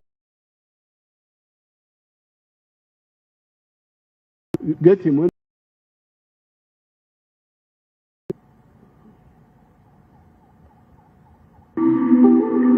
Kahunje Town Council Rwenkuba Ward ya Mgonera Ser ejifamu ya Kwena and Family Enterprises Elia ha acres makumi atano hanu maziroho emyaka mingi iri kuyenga makumi ashatu kuko mugenzo myaka makumi ashatu emyaka yo kubanza mingi nkandi omuhinji w'ebichori nkandi ntinya kimwe bichori bingi munonga konga kuna kutandika no His Excellency ari na PMA Plan for Modernization of Agriculture nibwo natandika kukunda ideas ize. Then of recent, kwa jiro mu 4-acre model. Then when I say, tinka gumo mu bichori. Aboko mu bichori, campinga acres and acres. Mu hamuhirwa byona, ishanganyire mu katani kaishatu ukuziguza amago. The important thing is that this man moved into coffee and all those things. Some people were calling PMA, Plan for Modernization of Agriculture, which was like NADS. Then he started growing coffee. So what I'm saying here, the government, through the budgets, is the one that can help the people to solve their problems. Programs like NADS, Operation Wealth Creation, PDM, Emyoga, etc., have already shown that they can liberate people from poverty. The current coffee boom was on account of the government scientists who developed the improved clonal coffee, different from the old variety that the people in Ushenyi had abandoned for the dairy industry. Now, I had some people saying that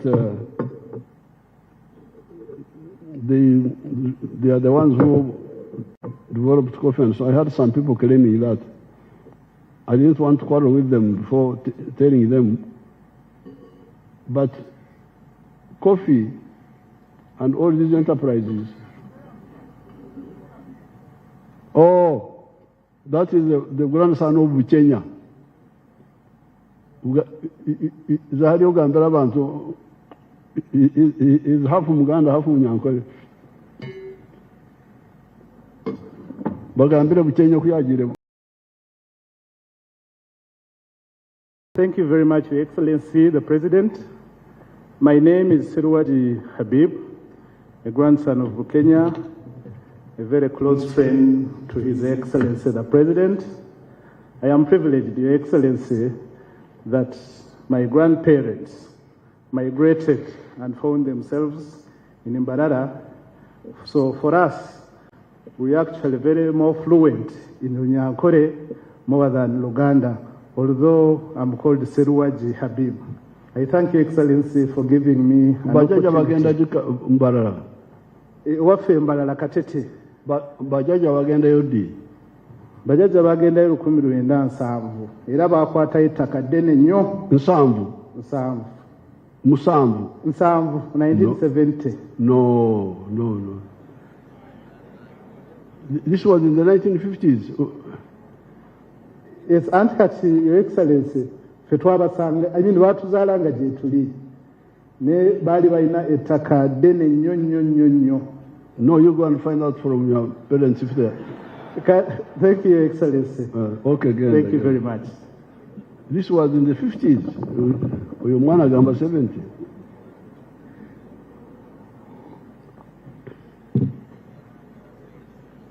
So some people are saying that claiming coffee, this one, you remember there was a group called, the one we abolished, what was it called? The one we rationalized. UCDA. UCDA. They were saying, oh, we are the ones who developed coffee. So, coffee was saved by NRM, working with the scientists. When we developed improved the Chrono coffee, which coffee of the 1960s, 50s, to prove that we had very, very important coffee growers in Bushenyi, people like Mukaira, like Chikuri, like others who are growing, Kekuruto, they were growing coffee. But because the coffee price collapsed in the 60s, I think, they abandoned and went to cows. Up to now, they are big dairy farmers. They had abandoned coffee. We are the ones who rescued coffee. So it is the government. The current coffee boom was on account of the government scientists who developed the improved Chrono coffee, different from the old variety that people in Bushenyi had abandoned for the dairy industry. The dairy industry in the cattle corridor, you can see it for yourself, what it is doing there. If you can show us people like Kabera, the one of Gomba. Can you show us Kabera of Gomba?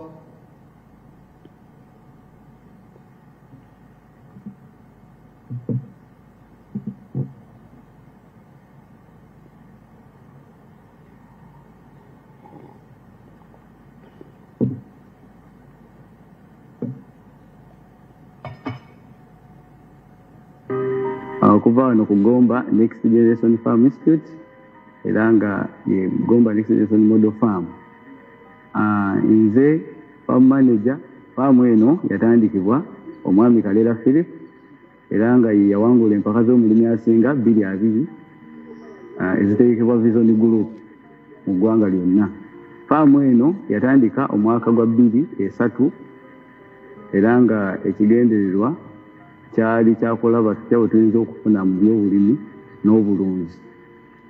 Twatandika nga tulunda ente ezaffe ennansi oba ze tuyita Enyankole paka mu mwaka gwa 2018 bwe twalaba nti ettaka lye twalina obunene bwalyo eka 405 amagoba be twajjangamu otunulidde vali y'ettaka nga tegenkanankana na capital oyo ali mu ttaka.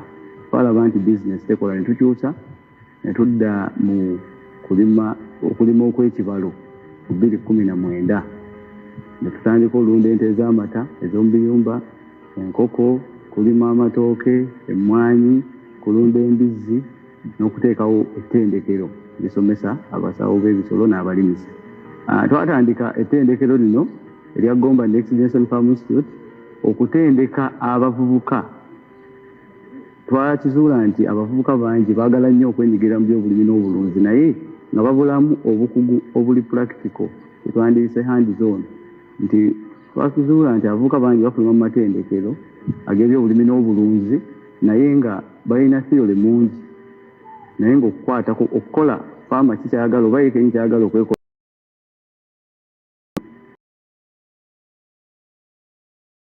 tubayiganjaba kuba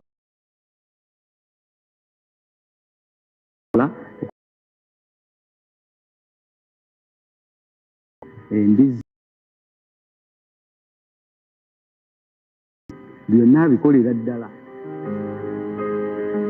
Wano tuli mu nkoko ez'amagi ze bayita layers. Fenno wano tulina enkoko ezisoba mu 2,000 mu kudda waggulu. Naye kansomese omuntu wange addala nfubuka munnange oyo gwe baalyako ssente z'empitirivu nti yali asobola olunda enkoko ez'amagi 1,000. Nti okuzimba ekiyumba eky'enkoko ez'amagi 1,000 weetaaga wakati w'obukadde 3 ku 5 okusinziira ki ky'oyagala. Kati nga wano ewange nkozesa ssente entonotono ze twakozesa. Kati enkoko, obukoko obuto, okulya, eddagala, drinka, mwe ziriira ne mwe zinywera okutuuka ku level we zibiikira emyezi 4 n'ekitundu ku myezi 5 weetaaga miliyoni 18 ku miliyoni 2. Lwaki? Nti olumu emmere ebeerako ng'eguddemukko olumu ng'eyambuseemukko. Sobola mbala nti miliyoni 18 ku 2. Bwe zituuka ku level eyo nga zitandise obiika kiba kitegeeza zisobola okwebeezaawo ate naawe ne zikubeezaawo. Kakati mu mbeera eyo nga zitandise okubiika tubala lunaku zirya kyenkana ki. Enkoko 1,000 zirya buli nkoko erya grams 12. Kitegeeza enkoko 1,000 zirya kilo 12. Bw'ogenda obalaabalamu. He will take long, but that is now, you hear how he started this modern farming in 2019, and he's earning quite a lot of money. So, the coffee, the dairy industry, the poultry, the Karangara palm oil project, these are projects pushed by the government that have transformed people's lives, not petty money from MPs for fundraising or bribes. So this is suicide for nothing. The voters need to know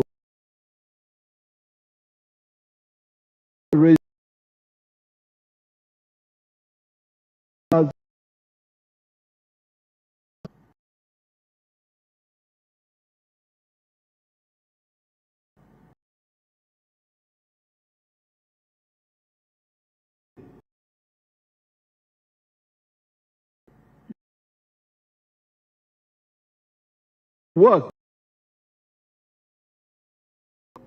sort of the problems of the voters, such as infrastructure, supervised wealth funds that are being stolen by the parish chiefs, etc. Do not accept petty money from politicians and throw away your power to elect a leader that can kwemerera. Kwemerera is the Runyankore word for to supervise the money sent to you through the parish or to fight corruption in your area. Once we solve the problem of political corruption that has paralyzed the populist politicians, it will be easy to fight the corruption of the public servants. Why? It is because we have a reliable source for Okurega. Okurega is whistleblowing. These are the people, the victims of the corruption. The people who are the people who are deprived of these services, the population are the victims of the corruption. In the 1960s, we would go to the people. They had all the information. The big changes that are happening in Uganda are by the following actors. The National Resistance Army, UPDF, that liberated the country and has been ensuring peace ever since. The wealth creators in the four sectors of agriculture, manufacturing, services, and ICT. The government scientists that make innovations, and the responsible members of the political class that have been supporting the NRM programs. It is therefore not fair for some actors to spoil these successes. Some people say that they give bribes because Museveni is always giving the khaki envelope to members of the population. Mureke kutaha amaizi n'ebyondo. Do not draw water mixed with mud. Do not mix up issues.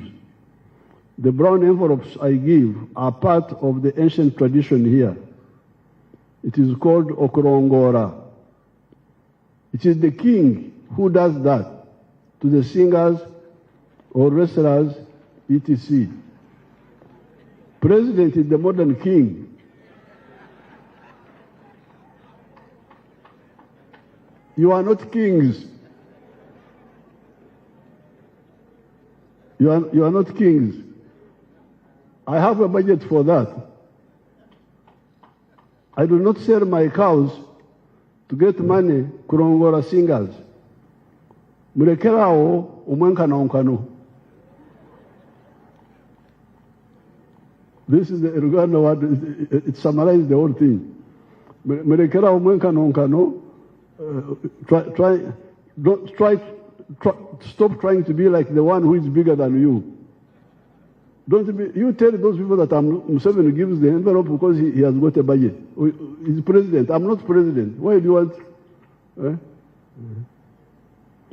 Fundraising was and is premature. The head of the fundraising is Oksonda. Fundraising is our word is Oksonda, whereby you make small equal contributions but by many contributors. In the 1950s, Mzee Kaguta sometimes would participate in Oksondera to contribute for Enjoga. Enjoga, a pot full of ruagwa, of banana alcohol. At that time, Enjoga, a pot full was 5 shillings. 5 people would contribute 1 shilling each. That's the Oksonda, that is the fundraising. You contribute equal, small amounts that you can afford. But with what's happening now, with the rampant fundraising, the MP carries the whole burden. The MP carries the whole burden. It is really extortion. But it was instigated by the MPs who created the impression that they had the type of money when they did not have. Even the church leaders and other elders should ask those young mistake makers the following question. Naye mwana wange, esente zino zonna. That's what I would.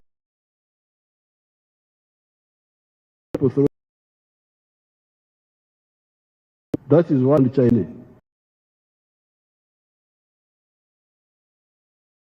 Child around. So parents, their children, or mawanja from their children. So I thought this is what I wanted to comment on the issue of the political corruption and the other corruption. Now,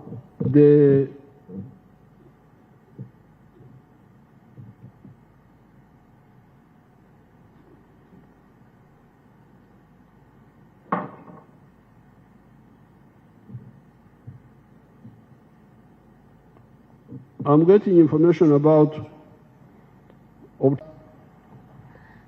from the cassava factory. I think we are going to Kamonkori. And once I find the road is not worked on, and yet the government people are there, can't do that with the 1.3 billion. That's new money. That's a new project. Maintain the present roads the way they are, so that you have the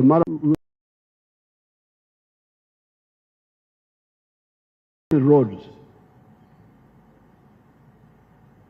I have a whole list here. Masaka Mutukula, the money is there. The money for Rusari, Lakasambi, Nkonge, Rumegere. Roads like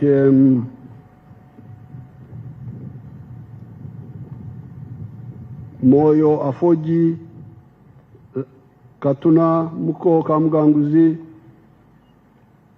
Kumi, Ngora, Serere, Kagwara,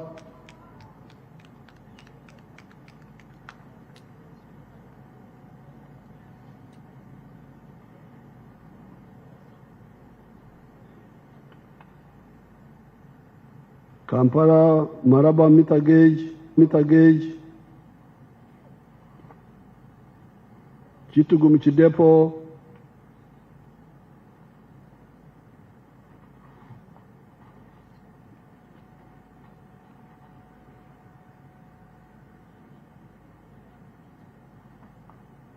Greater Kampala Metropolitan Roads,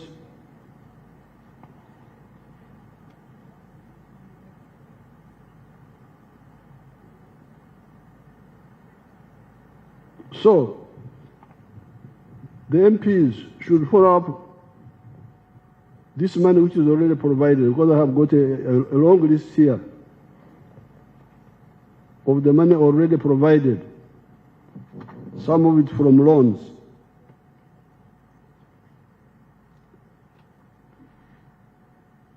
Even for education, for health, all this money is here.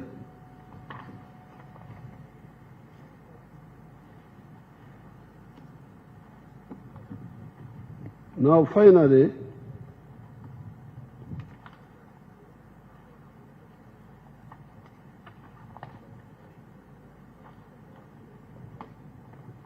you get misinformation.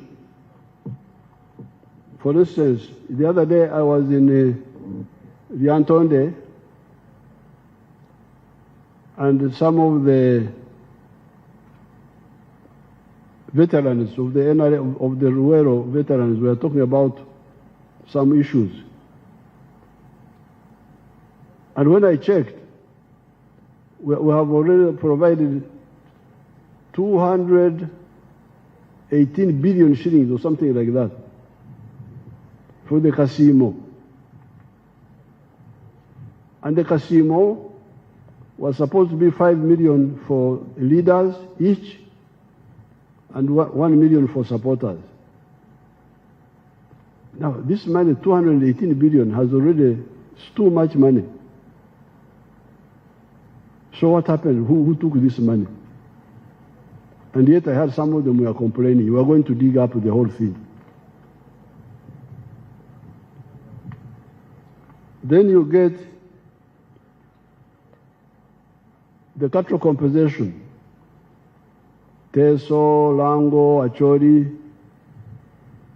We have already spent 200 billion shillings on that. Who got this money? And we have now budgeted for another 80 billion. You had it being read here. So, you the leaders, follow up this money. Of course, I will also follow up, now that I'm involved. About all this money.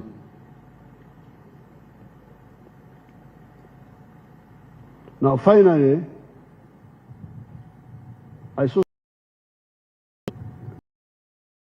plates about fines, that people are being fined for, I don't know for what. But the issue about the number plates is not fines. It is anti-crime. I want my people to put on the TV a picture I saw in today's paper. Put that picture, if you have it.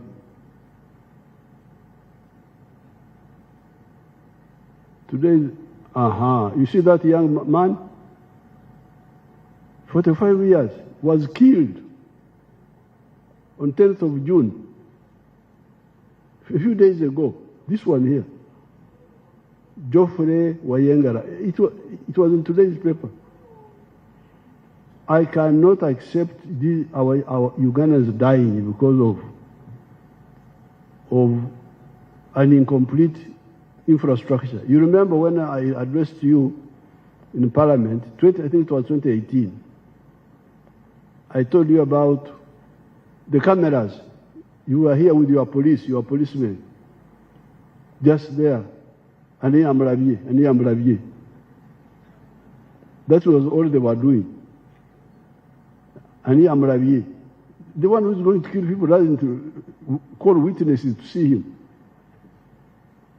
So I said, please, let's go technical. Let's have cameras. Now the cameras have helped us to handle a number of things. But the problem they have is that they do the number plates, maybe recover the money from those who make mistakes, fines. I don't know, I think that's where the confusion started. But the issue is about the number plate is digitized. Every vehicle must have, no. This is the purpose of the digital number plate. It's about security, not money, fines, what? Rubbish.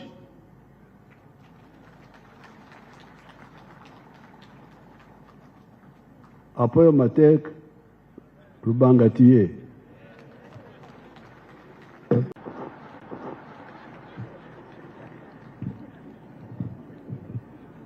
You've been invited for a cocktail at Serena by Minister of Finance. Thank you.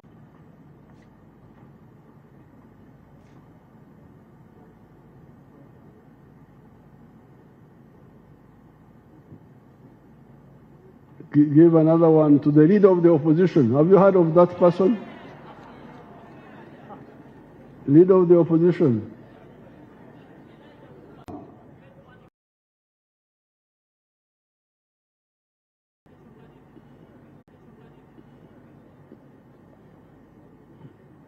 The dean, he's there. Okay, thank you so much. Thank you. Apoyo Matek.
Yes, the budget